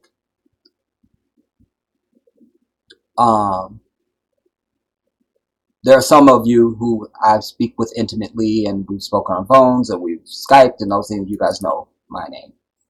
But online, I don't reveal that because, especially at the height of my exposure, I had on my old channels, I had over 4.5 million views, and between the one channel I had 19,000 subscribers, and the other channel I had 4,000 subscribers or something like that. A lot of people to be exposed to across the earth, and so everything was artificial as far as my, you have to. I don't tell where I live. I don't say my name. I don't say my age. There's a lot of things I don't say.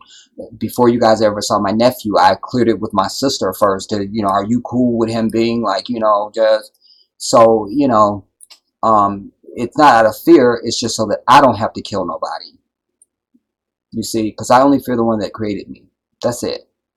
If you fear anything other than the one that created you, you don't know the one that created you. There's no two ways around that. Yeah, I'm glad you bring that up, J9. They're trying to put this black identity extremist on it. Like, how dare you identify with black people? Now you're an extremist. Really? I can't. But you see, anything that doesn't include them is a threat to them. It's that simple. Well, we're not allowed? Then, damn it, we're afraid of it. You know, doesn't matter. It doesn't matter what it is. It doesn't matter what it is. That's why I say the greatest thing you can do to intimidate is just don't include them in anything at all.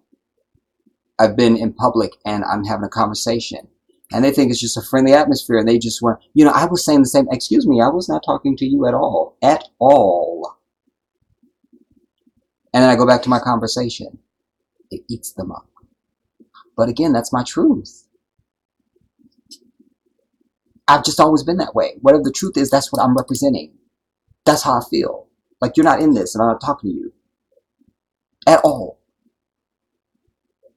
I don't know if I shouted out Raymond Brown. But shout out to you, Raymond. Yeah, definitely. You know, Tulsa. Everybody calls it Tulsa. It's Greenwood. It's Greenwood. It was a town called Greenwood. Everybody always says Tulsa. Yeah, that's okay. You right, but that ain't really specific. Akulukawan Sadila. It is Greenwood, Oklahoma. Yes, yes, 1921. The Black Wall Street that they burned down out of jealousy. You see, they don't want to have anything. Yeah, L Light. Eric Holder says he was hired by the LAPD for $75,000, and I think this is why Chris Darden took the case. Everybody, because he knows we don't like him. He didn't come out to be embarrassed again. And one of the things that I point out in the 4-hour video that I will release for you is that he was not. He found out that he had been let go from district attorney's office from the media. They literally brought him in for the OJ trial and then just spit him out like a old piece of chewing gum. He didn't come back to be embarrassed again. Trust me. I think he came back to expose, because they entered a plea of not guilty for Eric Holder. Not a plea deal or no, not guilty. This is the man who swears on his life that OJ is guilty. He's entered a plea of not guilty for Eric Holder. He knows something we don't know. And he's on a mission that we haven't considered, except I have considered. And what I consider is that he is taking this Eric Holder case to expose the police. To say, y'all not going to do this time. Whether they paid him or not, you're not going to just snatch this dude up. This is about legacy for Chris Darden. He's older now. He's a fat walrus. And I don't think he's here to piss us off as a people. I think it's deeper than that. I think it's deeper than that. That he would not have be showing up now in this high-profile case to be embarrassed and have us hate him again. Nah.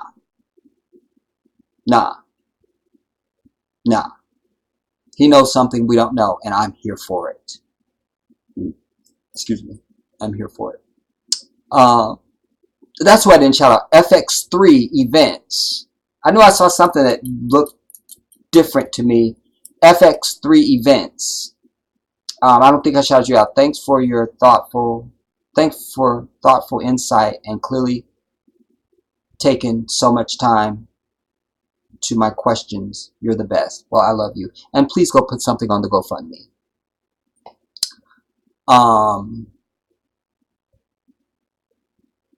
Who else? And you guys, I'm very serious about that. I cannot do this without you. I can't. I am not failing at this. I am not. You have to have a plan and you have to stick with a plan or you will not be successful.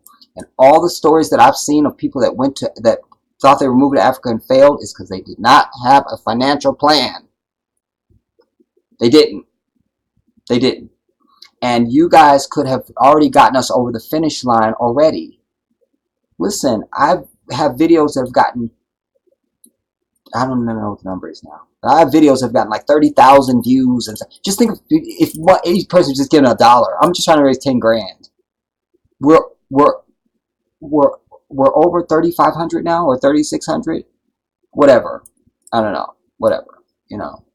There's even a thing on here, you guys. If you hit the super chat, you can give money here on the chat. That will eventually go, and you said that will eventually come to me, and then I can put that with that. Whatever, however you do it. I need my people, and we can do it. I was just watching Shark Tank Friday or Sunday. What's today? Anyways, you always hear lots of people, we raised 1.5 million in a Kickstarter. Like, white people just give to causes for their shit. They just do. Black people, you ask you for $1 and you got to know my DNA type. I'm over it. I can't. All the way up. I love that. Nothing could stop me. I'm all the way up. Hey Jedi, I had to change my handle name because I had a few haters. You'll hear from me later. Who are you?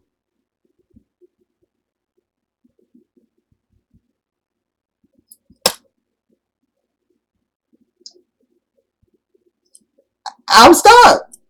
Okay. Thanks for telling me. Nothing could stop me. I'm all the way up.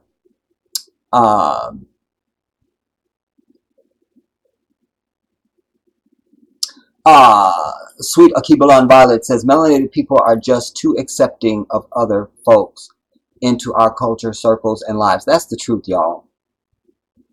That's the truth. We just are. And that should be okay. But in this environment you just can't.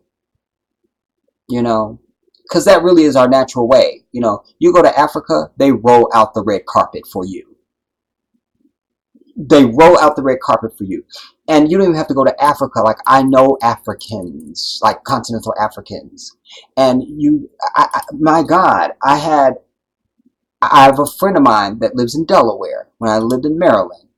And I was at a function, and I always keep my word. And it was a bunch of intellectuals there, and I think he was on staff at the University of Delaware or something.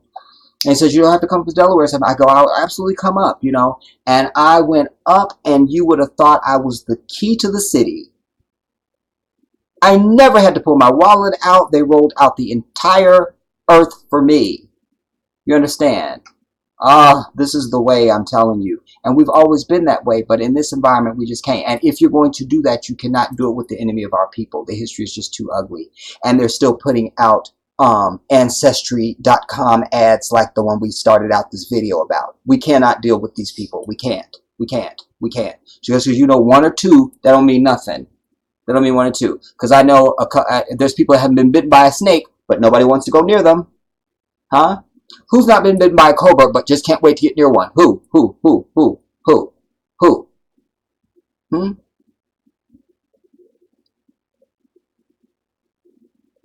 Yeah, J9, that's a good point. And that's not even just hyperbole from you. That's historically factual. You know? It's still the same now. They just don't talk about it in the same context. You understand? But or they don't say it outwardly. But it's still the same. If we're gathered, one of them is supposed to be there. You know. It's sad, everybody. It's sad. Pamela, Jedi white people, they won't or wouldn't leave us alone no matter what. They always find a way to assimilate or annihilate. I love that. That's the damn truth, Pamela. You said that, so I love that. Assimilate or annihilate. That I'm done. Thank you all for listening. This is the Jedi. Appreciate you, Pamela. You are my girl. You know, I mean, that says it. That really says it. Well said, Pamela. Well said. Well said. Well said. Oh, my note. Projecting your life, projecting for your future. I wanted to say this to you guys. I love children. I love children that have not been polluted by adults. Them other ones y'all can have. Take the shit. Get your ass. But there's nothing more precious to me than a child. And when I talk about projecting your life, projecting for your life, you have to project for our children, even if they're not your biological kids. You know, I need to start videotaping, but I have problems with the camera on my phone. But if you'd be surprised how many young people I talk to all the time. I'm lecturing that ass. I'm lecturing. I don't care. Their parents could be standing right there. I'm lecturing. Because we have to start seeing our children as another chance. And I see too many adults allowing their kids to do things because that's what they did, or I don't want them to have the same upbringing as I did. I want them to have a better way than I had. No. Forget all of that. We are not allowed to do, we don't have the luxury of doing what other people can do. So we don't have the luxury of asking our children, what do you want to be when you grow up? What you want to do? We tell their ass, you are going into medicine. You are. You, the other one, you're going to be a phlebotomist. You are going to be a heart surgeon. You are going to be a lawyer. You are going to be, you are going to. There are cultures that do that. Why do you think that every Arab that comes here, they're in engineering or they're in medicine or something? It's known. Same with continental Africans. It's known. People from India, it's known. My doctor right now is from India. I don't even want an American doctor. Anytime he refers me out to somebody, I go, make sure it's not an American. Because Americans are lazy. They're lazy. And the culture, la cultura, doesn't come with it. You understand, as it does with other cultures. Their culture is involved in what they do. It's involved. It's part of their being. Americans are lazy, and it flows through everything we do. You know, one of my very good friends owns a Mercedes. We've talked about this over the years. I owned a German car at one point in my life. I just love their engineering, dude. They just do stuff because it's the right thing and it's a good idea. Let's do that. You feel me? Like, yes. You know what I'm saying? Obviously, you guys know I drive a Honda now. I say, don't drive an American car. Don't. If you can get you a German or a Japanese car, get you a German or a Japanese car. Because anything else is going to be built by people that are lazy. That they just don't have the same character. It's just not the same thing. You know what I mean? For as much as we hear our people bitch about, you know, the Latinos are coming, they taking up the jobs, and you know what? They work their ass off, and they have some of the best work ethic you're ever gonna see, and they do thorough work. That's just the truth. We don't have to like it, but we have to give it over for that. We have to. We have to. We have to. We have to. They do good work. They just do. They're on time. They work overtime. They stay late. They show up early. They do the work of 10 people. I can't say enough good about them. They are outstanding. You understand? And I've had Latinos that have worked for me when I run other businesses. I've had Latinos that work for me, and I'll hire them like that. I'm telling you the truth. They just do. They just do good work. They just do.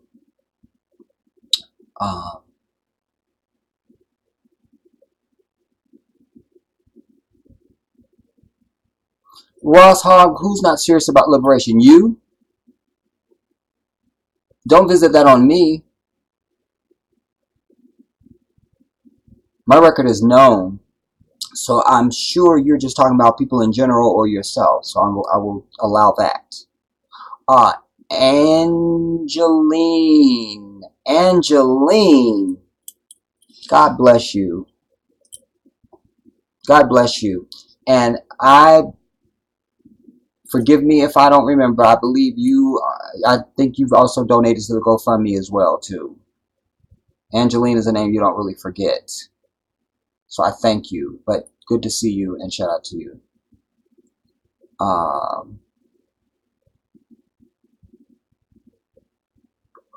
have you been trying to reach me, Ross Hogg? How would you reach me?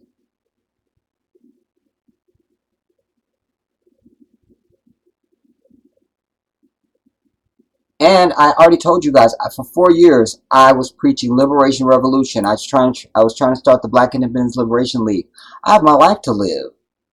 If I can't get my people to move with me, what did I say? Go back. Well, those channels are shut down. But I preached for years. I go, it's Liberation or Africa for me. It's Liberation or Africa for me.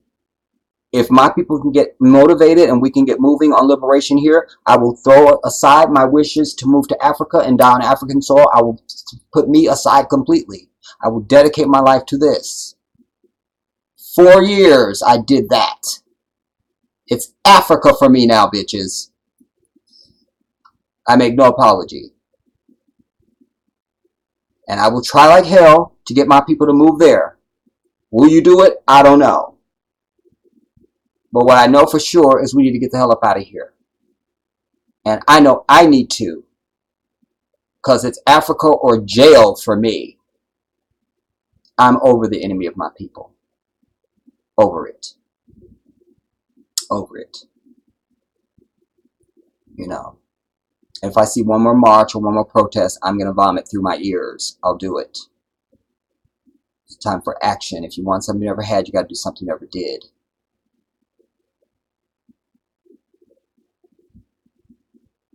I just seen your comment, Jennifer, about I'm sure you're referring to Christopher Darden. I think that's what's probably going to come out of that. You know, he's going to expose them for the liars that they are, and then also remember, you guys, I pointed out to you that there was a bullet wound to the back of Nipsey's head. He never turned his back on the shooter. Never turned his back on the shooter. How do you get a bullet in the back of your head? How do you do that? I'd like to know that answer. You see? Something is not right. Something's not right. Plus, we know that the city or the district attorney's office and the police. This is why we don't give a damn about any police. What do you have to deal with somebody's business? You see? Because it don't matter. That's just a fake. That's why I say we don't care shit about the uniform. It don't mean nothing. It don't mean nothing. They told the landlord of that property not to rent to Nipsey. God bless whoever that landlord is. May Allah give him Jannah just for this. May he be granted paradise. Because he went to Nipsey and said, they want you out. They don't want me to rent to you. I don't want to throw you out. But I can sell you the place if you want to buy it. That's how Nipsey ended up owning that property. We have to love whoever that brother is. Whoever he is. Whoever he is. But they were personally invested in him not being there. And we know that they were constantly raiding Nipsey's business. Constantly raiding it. Constantly raiding it. And you notice during the processional from the Staples Center, they only had so much police protection. And after that, it was just no police escort. Just no police. No police. You see? So I say, as African people, we're under no obligation to respect anybody in those damn uniforms at all. You think an Iraqi would respect somebody wearing an American uniform? You think they're bound to respect somebody wearing an American uniform after they decimated their fucking country? How about an Afghani? You think they just love to see the stars and stripes on somebody's shoulder when they come across the hill? You think they love that? Huh? So we're supposed to just love a police uniform when we see it? We're supposed to love that? See, when you slow down your life and you allow your brain to think, then reality sets in. You go, oh, wow, I'm really being deluded away from some stuff. I'm really being screwed over and I didn't realize it. You see? Reflection. But I always tell you, silence. Wisdom comes in silence, everybody. You must have silence. You must have silence. You must. You must, you must, you must. Wisdom comes in silence. Wisdom comes in silence. That is the requisite, or you don't get it.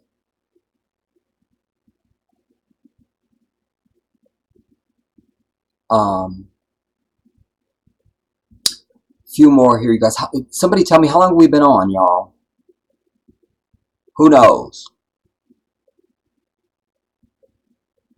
How do I know?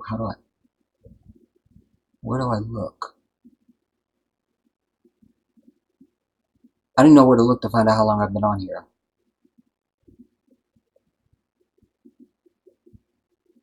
Projection for your life. So you got to see our children as a chance. That's what I wanted to say.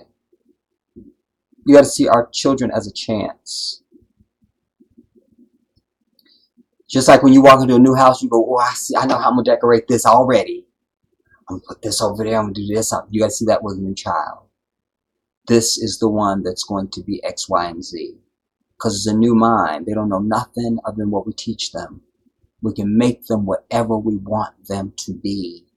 We got to start thinking that way.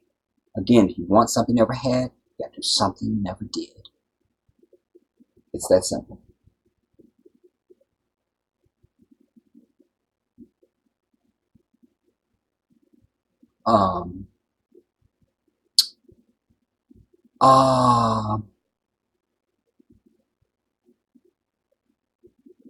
What else? I'm just going back down to see if I missed any of you guys' comments. HTVT, TV, TV, HT, whatever. I won't read all of your comments. That's not fair to everybody else, But I'm just trying to see anybody that I didn't get to.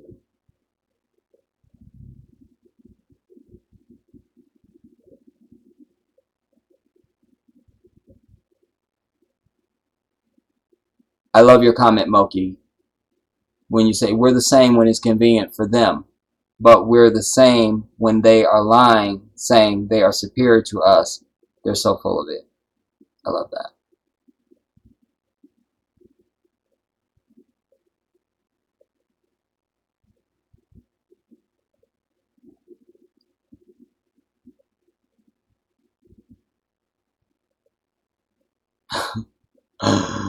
I love that, Moki. You said, right, they are never going to put Angelina Jolie and Flavor Flav in any type of love scene situation. I know. Can we understand that?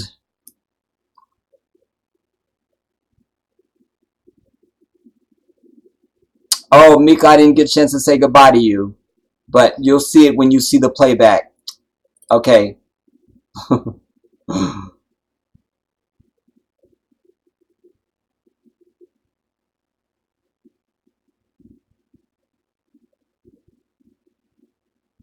Did I shout you out, Betsy?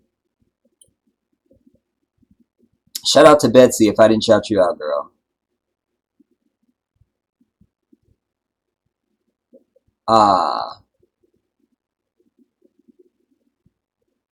Still cute with it. I don't know if I shouted you out. I like that. Still cute with it. I like that. I just like that. Um.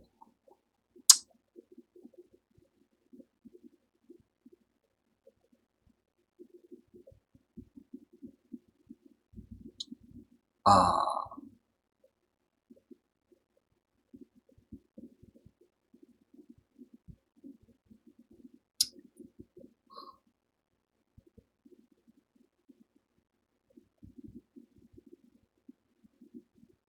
Lena, make sure you go put something on the GoFundMe. All you guys, $1.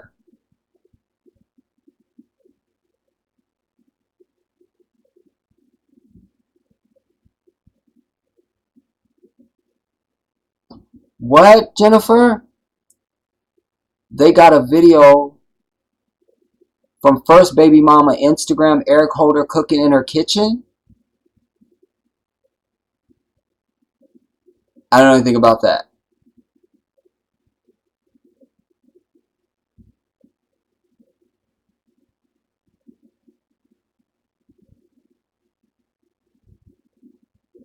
Yes, Javashi.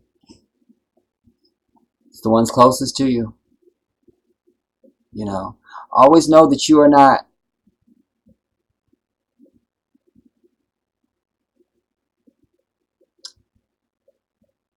obligated to your family, everybody.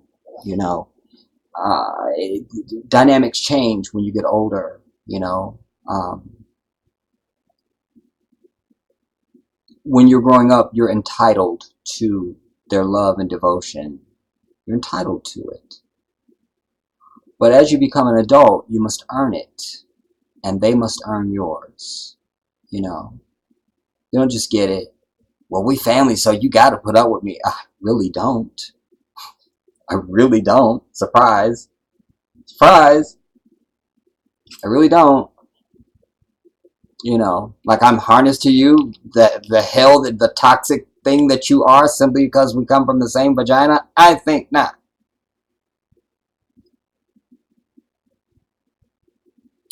I love that J9. America doesn't recognize human rights. When it comes to African people, I would just add that to your words. They don't recognize them anyway, but certainly when it comes to us.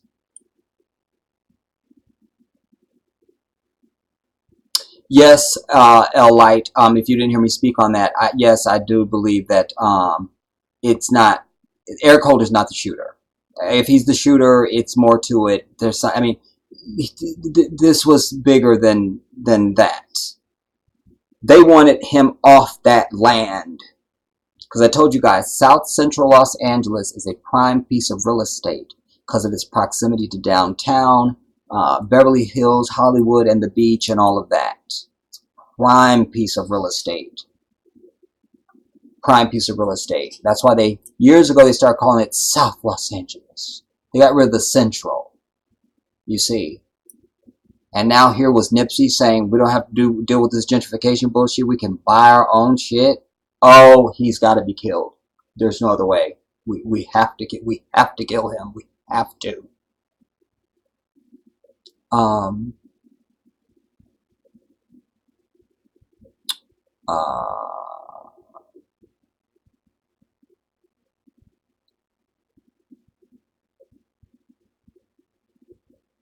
you know what? I'm going to share this. Do I have it on my phone? Because somebody was just shouting out my nephew. And I'd live for any opportunity to embarrass him lovingly. I love him so much. He literally is one of my favorite people on earth. I love my nephew. And I will kill and die for him. I'll show you guys because his father was murdered when he was young. And he had other siblings. So when he just called me right now, he had been spending time with one of his brothers. And I want to show you that picture. Hopefully you could see it. My nephew's the one with the headband.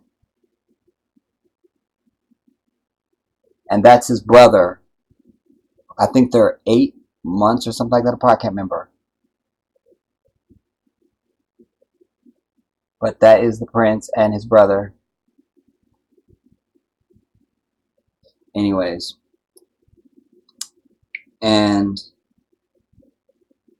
my favorite person on the earth is my baby sister, his mother.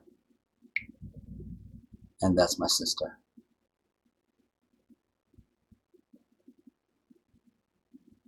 That's my favorite person on the earth.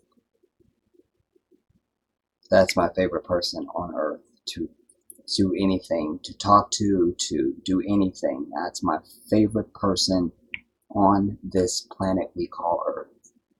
I love her so much.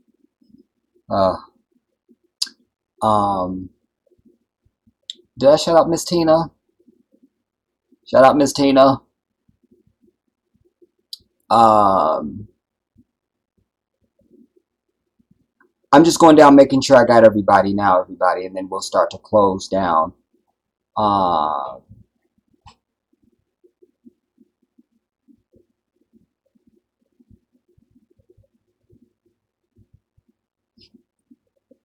right, Pam. No black agenda, no vote. Yeah, damn it.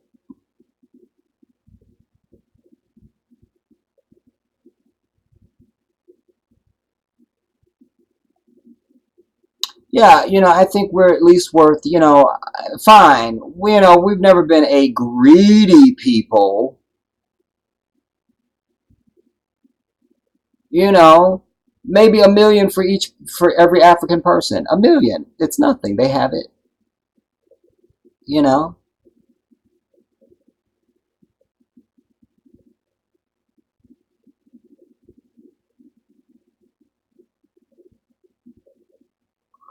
I HTV3, whatever your damn name is.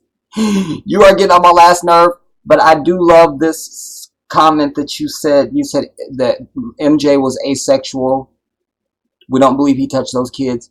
I don't know that he was asexual. I think that, as I've told you guys, Michael Jackson and I have a lot in common as people. Forget that he was the most famous human being. Forget that. He could have just been the guy that worked in the supermarket. If I got to know him, I go, man, we are so much alike. But creative people, I'm not going to speak for all creative people, but certainly I think I can speak for myself and for Michael Jackson. We're sexual people, but we're not prowlers. It's not the most important thing. You know, back when I was entertaining, you know, real tough, you know, it would be my girlfriend, who I was dating at the time, that would have to remind me, we need to get some smashing in. Like, oh yeah, yeah, yeah, And then I get in the mood, and yeah, let's do this, and I'm there. Let's, and but we're not. It's not the. We're just not. It's like we don't walk around thinking about it. You know, we're just as sexual as the next person, but it doesn't dominate our lives. I think Michael was the same way. You know, I think like me, he could break your back, but he wasn't overt, and then he's a gentleman like myself. Like I've never, I'm not going to go back to the fellas and be like, yeah, man, such and such, even though they know that's my girlfriend, I'm not going to be the one that's kissing. I'm going back to tell fellas all the details. I'm just not that. It's just not part of who I am. It's just not.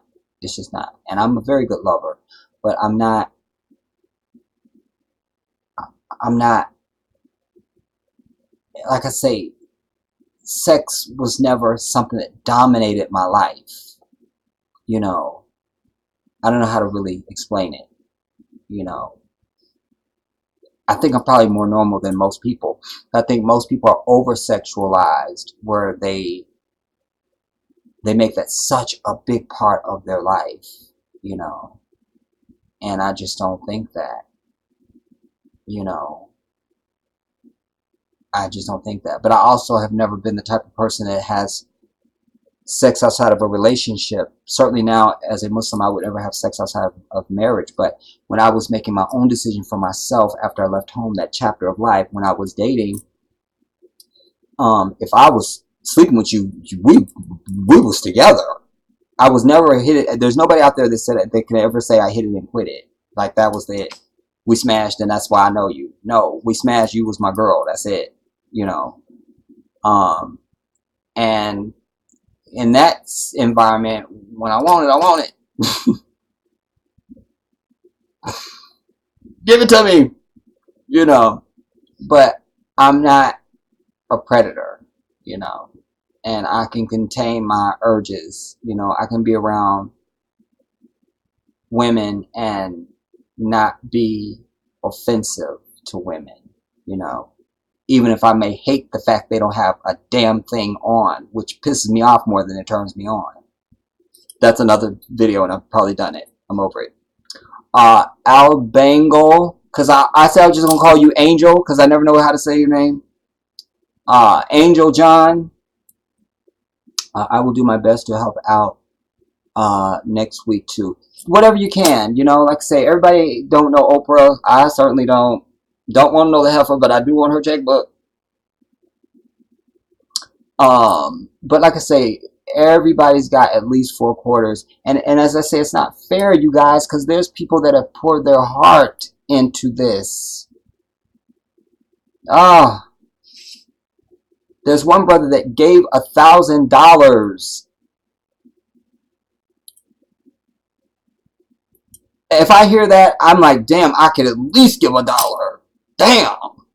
You know, it's just not fair. But more than that, for me, everything is always about principle. You know, can we ever just come together around a common purpose? Okay, so you're not the one going to Africa. It's me. So are you going to sit back? I ain't going to help him go to Africa.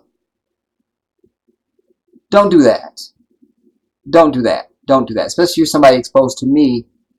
That shouldn't be something that's a part of you. Because that's antithetical to everything that I am. Antoinette Wood, shout out to you. I know you was hollering at Pamela, but I'm shouting you out. Thank you, Javashe. You know, I do have, you know, even my family that I don't deal with, you know, I have a beautiful family. I do. I am the youngest and the cutest, but that's something else. That'll be in the book. But, and I really don't, I try not to fill up my nephew's head too much because I don't think boys are ever supposed to get by on their looks. I'm absolutely against that. You know, and I've preached in my videos, you know, we always reinforce our girls with about how beautiful they are. My little nieces, I don't care, especially my little niece Cairo. Her hair will be all over the place. And my sister does her best to keep her hair just on point, but you just can't with her little ass. And I still say, oh, so honey, I love your hair, baby. It looks so pretty. You're such a princess. Oh, look at my princess. I'm always giving her that reinforcement that you're beautiful. Look how beautiful you are. My God, you're beautiful. You know?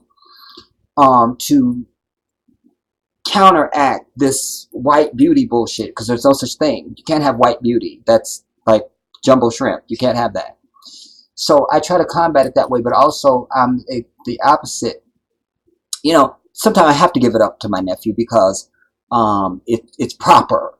You know, like when he went to his was the homecoming, because he was it homecoming when he was king. He looked handsome. I had to give it over. I was like, man, you look so handsome. And I was like, man, I love how you put the shirt, and I love the bow tie. One of our aunties had made the bow tie. It was beautiful. He just looked fantastic. He's handsome, but I don't want him to ever. And now he's of age where he is smelling his own funk, you know. And I don't want him to ever think you can get by on your looks, homie. Not happening. You feel me? I still want you to hand me a business degree, because I will sabotage everything you think about in life. You must hand me a business degree. It must happen. It must. Shout out to Adrian Matthews. I don't remember shouting you out. And for some reason, I just like the name Adrian. I don't care if it's on a male or a female. I just like the name Adrian. I don't know why. There's certain names that I just like. You know, Adrian is one.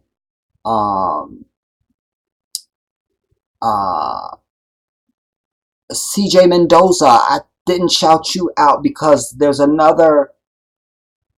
Where is the sister? I'm not going back up. I'll be an hour. But shout out to CJ Mendoza. Denova. That's right, because there's Denova and then there's Mendoza. So shout out to CJ Mendoza, my girl. What's up? Good to see you. I love the name Deidre. I love that. I love the name Tatiana. Um, it's certain names that I just love, like especially for females. I love it. Like I just want you to have that name so I could say it. You know, like could you change your name to So Antoinette Wood, I think I shouted you out. So I don't know how long we've been on, you guys. The Black Woman's Guide to the Galaxy. Shout out to you. You just came on as I'm landing. I don't know how long. I don't know how long we've been on, you guys. But I feel like we have been on long enough. Any last minute rapid fire questions? Bring them in. We'll do 5 more minutes. Maisha, any of the some of my old videos are too much for YouTube. Too much. Too much. And I'm not gonna be getting shut down anymore behind my people. I was happy to have my channel shut down. I'm not bitter at all. I'm not. I promise you, I'm not. I'm not. I'm so not. But it's not worth it to me anymore to do that, you know, because my people aren't invested, you know. I'm just not invested. You know, I've done everything, and there's people that have been with me forever, and they can testify to my effort. I have done it. I've done it.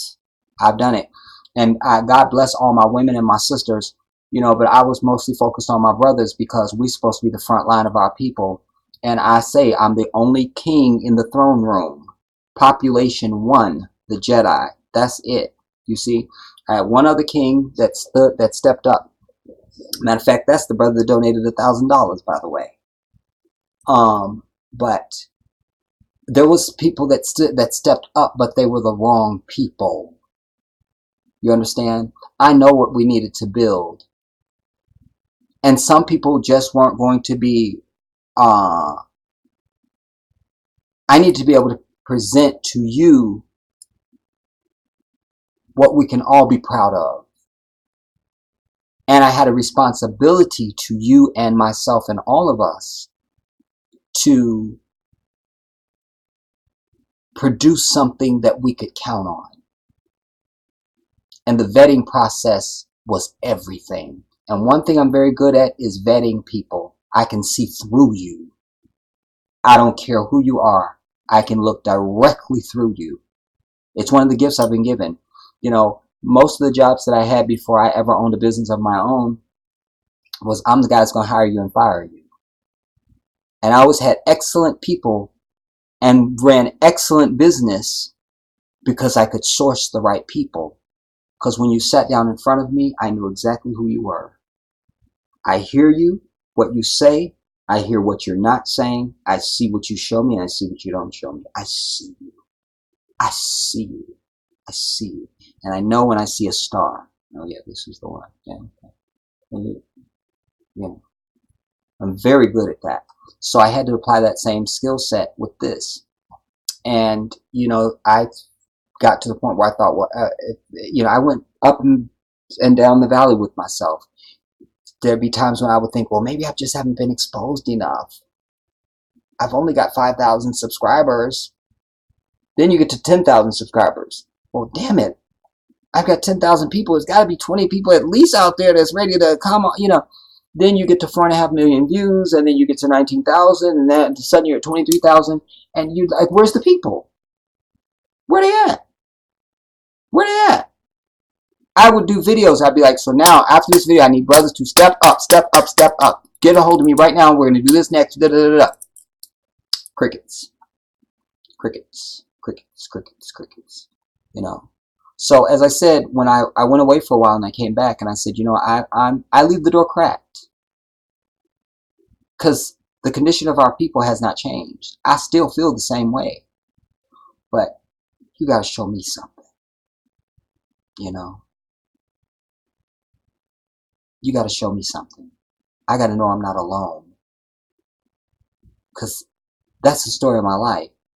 You know. It's one of the reasons why I don't have anything to do with the majority of my family. because I'm always the one with the most push. Jobs I've been on, people I've known, it don't matter. I'm always the dude, the individual, the entity, whatever you want to call it. I'm the one with the gas. It's me all the time. I'm over it. I need to see somebody else's damn gas. God damn it, show me yours, I'll show you mine. You know? I can't with it. I can't. So I leave the door cracked, you know? Because I have been given unique gifts and abilities and know-how and passion for the cause of our people. I'm that, you know? And I've always been that. I've always been that. Like, I've always been that. You know, the public only, to this degree, only became aware of me in 2014. But I've been the same person since before 2014. The same things that I think and say and feel now is things I think and say and felt. I've always been this dude. This is me. You know, it's just in 2014 I realized that YouTube wasn't something you had to pay for, and that it wasn't like just something you just watched. You could actually do it. What? I can have a say? Uh-oh, they're not ready for me. Here I go, you know? And I come with a sweeping sword of truth, you know? I'm definitely going to chastise the enemy of our people, but I also hold up the burning mirror for my people when I have to. I have to show my people their reflection. Look at your ass now. Look at you. You see, you have to. Anything that you love and care about, you have to be willing to tell the truth. You have to. You have to. You know, if you're not willing to tell me my breath stinks, you don't love me. You don't. You don't love me. You can't. Because love represents true, total honesty for me. That's one of the 68 page of single space shit that equals love, is that you tell me the truth. Even when I don't like it. Got to tell it. And I've always been honest with my people. I tell you the truth. I tell you the truth. You know, I tell you the truth. And my people understand, you know, it's like my grandmother always said, what comes from the heart reaches the heart. So anybody that's ever been even hurt by my words, they know it came from the right place. You know, I wasn't just saying it to be mean. I said it because it was the damn truth and I meant it. You know, that's different than, you know, one of these Tommy Sotomayor people that get on here and they want to tear down black people just for ratings and shit. You know, there's critique to be had of our people, but you can do it with passion, and you can do it. You can be chastisal, if that's not a word, added. But if it's coming from the right place for the right reason, that's what it's about. You understand? Shout out to Eric Christopher 91. I am not a king yet, and I know, but I am taking the steps, and I thank you for your wisdom. I love that comment, Eric Christopher. Eric Christopher. Eric, is that you?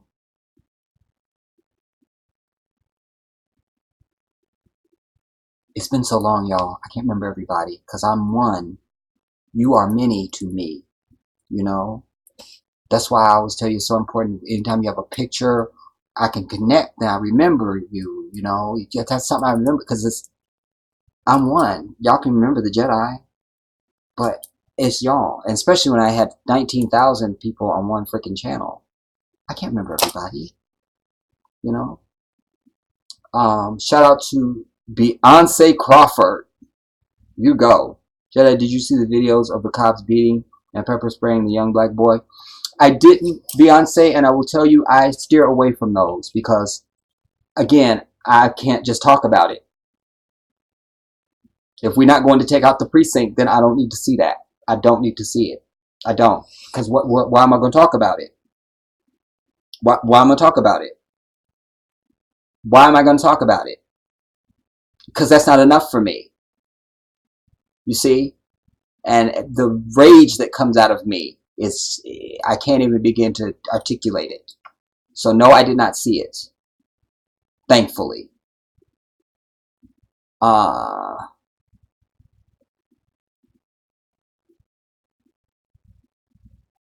Charmaine Champagne. At least I got a chance. You are late, girl, but at least I got a chance to say your name. Charmaine Champagne. I just love that. I don't know why. I don't need to know why. I love that. Charmaine Champagne. Reminds me of one of my girlfriends. Her name was Juanita, and she always anytime we have a almost argument, which I don't argue. Like any relationship I've been in, anybody's ever dated me will tell you he don't argue. Because I just think you just let the woman just have her way. Just let her have her way. You know what I'm saying? And you wouldn't be mine if you was just gonna be specious. You know, like you're worthy for me to just say let her have her way. She good, but she used to always. I'm from Austin, Texas. Like, what does that mean? I still don't know. To this day, I'm like, what does that mean? Yeah, I'm from Southside Chicago. What? That's got to be better than Austin, Texas. I'm from Austin, Texas. Okay, Juanita. She was a chocolate drop too, like Lupita Nyong'o. Because I know I don't really feel like I have a type, but I tend to gravitate towards dark skinned women. You know, most of my girlfriends have been dark skinned women. I lost my virginity to a dark skinned sister. You know, you just have to be a sister. That's all. You know, as long as you're a sister. But I just seem, if I don't do it on purpose, but it seemed like I always end up with a darker skinned woman. You know, I just do, and I love that. I'm cool with that. You know. Um. Okay. So I close by saying, everybody that's in here, make sure you thumbs up the live stream. You have to thumbs up the live stream, you guys. It takes a click. Click. Thumbs up. Do it now. How can you look in my face and not do it? I'm looking right at you. Thumbs up the live stream. Thank you. Thank you. I will be releasing the 4-hour video, you guys. Just see it for what it is. And then I'm just going to get back into my curriculum from there. You know, a lot of stuff that I got diverted away from. Shout out to Georgia Biwayo. Like I say, the Nipsey thing took us in a different direction. And I don't regret that, you know, but I'm just letting you know. But I'll be releasing the 4-hour video. It literally is 4 hours. Like, I'm not lying to you. It's just over 4 hours. But that's because of the videos that I'm playing in the video, you know, and I only edit anything when I feel like we just don't need it. Because I always tell you, I'm not here to waste your time or mine. So there was nothing to edit from these. We needed every frame of these videos. And so therefore, you know, and it was lazy. It would have been lazy for me to say, you know, just tell you about it. I'm linking the video. You guys go and watch it. That's lazy because I'm here to have an effect. So if I do that, I don't trust you to go and watch it. If I'm with you watching it, then there's more benefit for you and for me. At least I know I did my jurisprudence. I took you through it. You understand? This is not a waste of time for me, you guys. It's not. It's not. Like I say, I came to YouTube to find my damn people. That's why I'm even sitting here. It's not a hobby. I'm not one of these social media people that just wants the channel and to be seen and look how many followers I have. I don't give a shit about none of that. I'm here to affect your damn mind and your actions and to change your character and move us into a place of action as a people. That's where I get my satisfaction. Do you understand? I need you to know that and be clear about it. I need you to be clear about that. Yeah, Charmaine, and you know what? You are one of my moderators. So thankfully, I didn't need no policing. You know what I'm saying?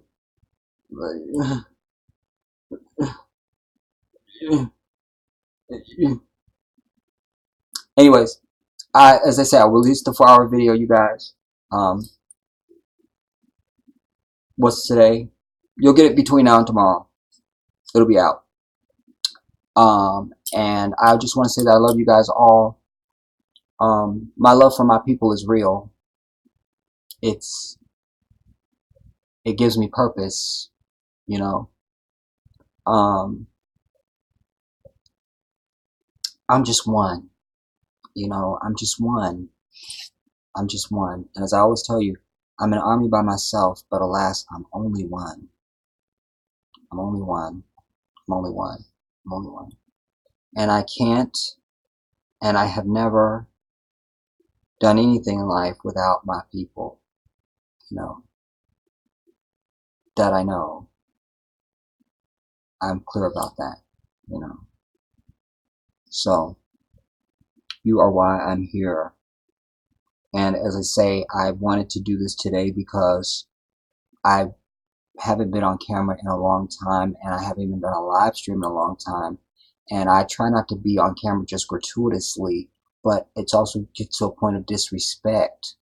Like, how come you're not on camera, Jedi? Why aren't we seeing, like, we fucking support you, we watch your videos, can't you just get your ass on camera? Like, what the fuck? You know? So I feel that way, and so I feel responsibility to you to, to, and I'll try and do, you know, more live streams and so forth, as often as I can. Um, you know, just as often as I can, you know. Meanwhile, I ask you guys to, again, thumbs up the live stream. Do go and put something on the GoFundMe, you guys. I believe that the link for the GoFundMe is in the description box under the video. It usually is under my videos. 4 quarters is not allowed to ask. Everyone has given more than that, but I've only asked for 4 quarters, you know. I probably, my dream is to try to do, you know, at one point I tried to do live streams on the weekends, you know,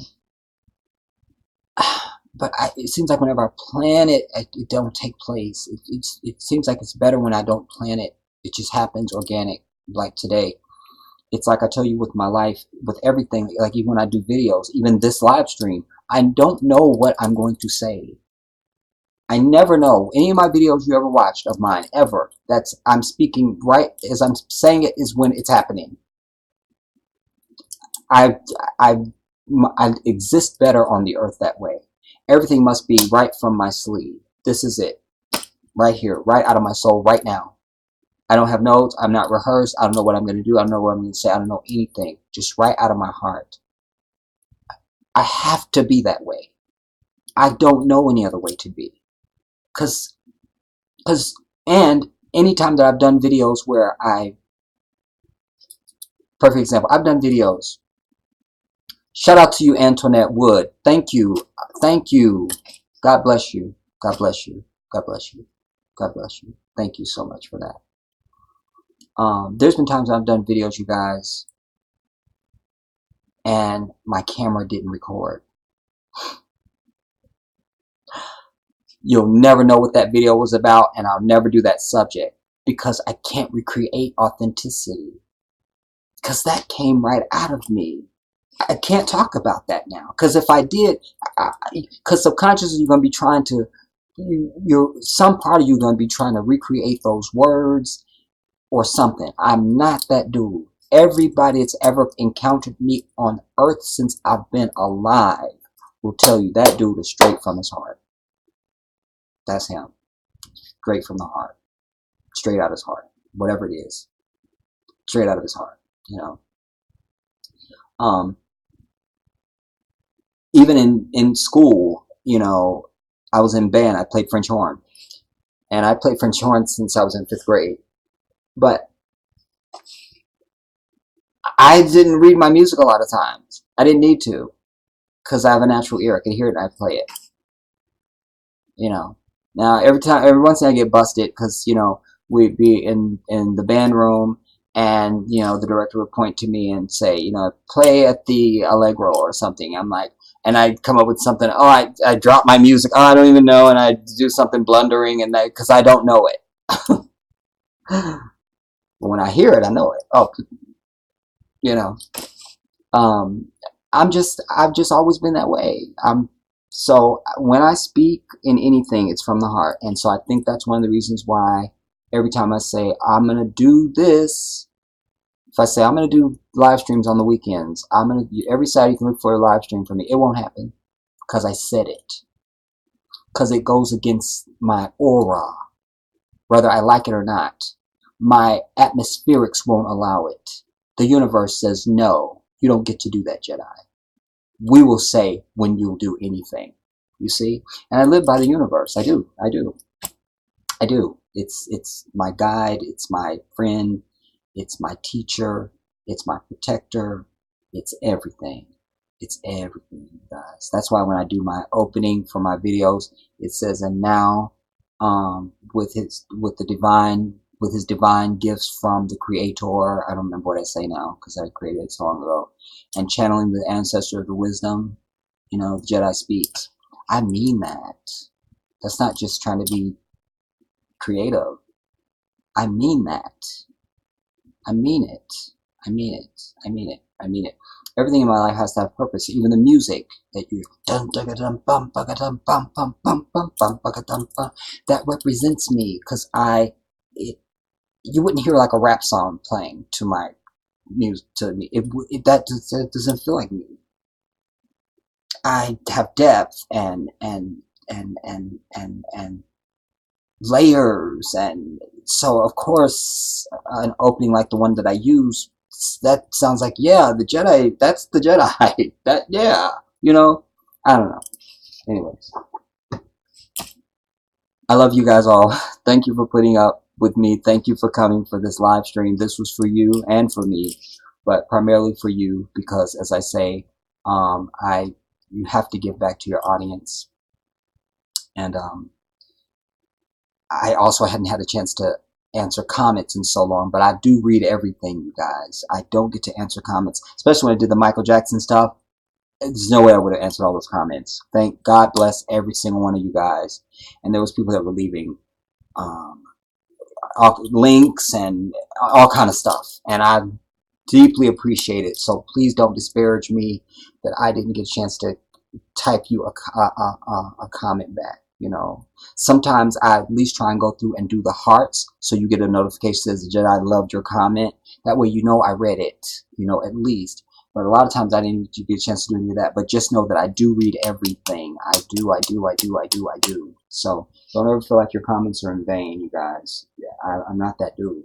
If I wasn't going to read it, I would say, please don't leave comments because I'm not going to read it. Because that would be my truth. If that was the truth, I would just tell you. But my truth happens to be, I read everything. I do. Even if I don't get a chance to answer you or send you something back, I read everything.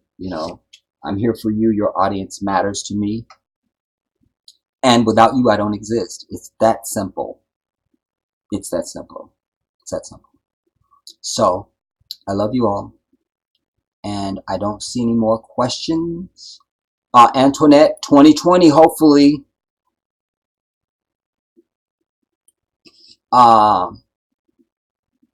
And particularly in the summer month. Like, I'm not planning to be out of here like January 2020. Because I've only flown domestically. This will be my first long flight like that. I'm not flying in the winter. Like, don't push it. Shout out to Demetrius. So it'll be in the summer months of 2020 is when I plan to be off to Ghana, West Africa.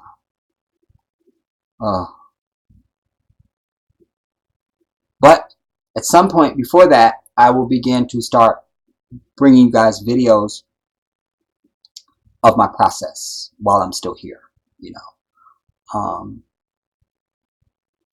because that's part of what I'm doing with this, is teaching you what you need to do to move to Africa. Because I really want my people to begin to envision themselves. Because I've said this a million times, I'm going to say it again. I think a lot of our people would already have been out of here and been on our way to Africa if we just knew where to begin, or what to do, or what country to go to, or if we just knew somebody that was there, you know. And I want to be that dude, you know. Like, I'm the dude. Like, look, I'm in Africa. This is how you do it. And I begin to show you everything here, everything from how to get your passport, all the laws, everything you got to do to get around shots, um, flights, I mean, how to plan, just every single detail, everything. I want it to be completely transparent for you, so that no stone is unturned, because I know what I've had to uncover and still am uncovering, and nobody is as thorough as I need them to be, and as thorough as I know I will be. I'm that dude, because I'm a detailed dude. Like, you, somebody else. Last thing I'm gonna say, somebody else go to a movie or see an event, and you ask them what happened, they'll tell you something. I will tell you from A to Z. This what happened. You have the whole picture. I've just always been that way. I've always been that way. You know, I don't know any other way. Damn it, that's me, and I don't need to change. I don't need to. I don't need to. I don't need to. I don't need to. I don't need to. So, I land this one, you guys, and God willing, as I always say to you, I'll see you soon. Peace.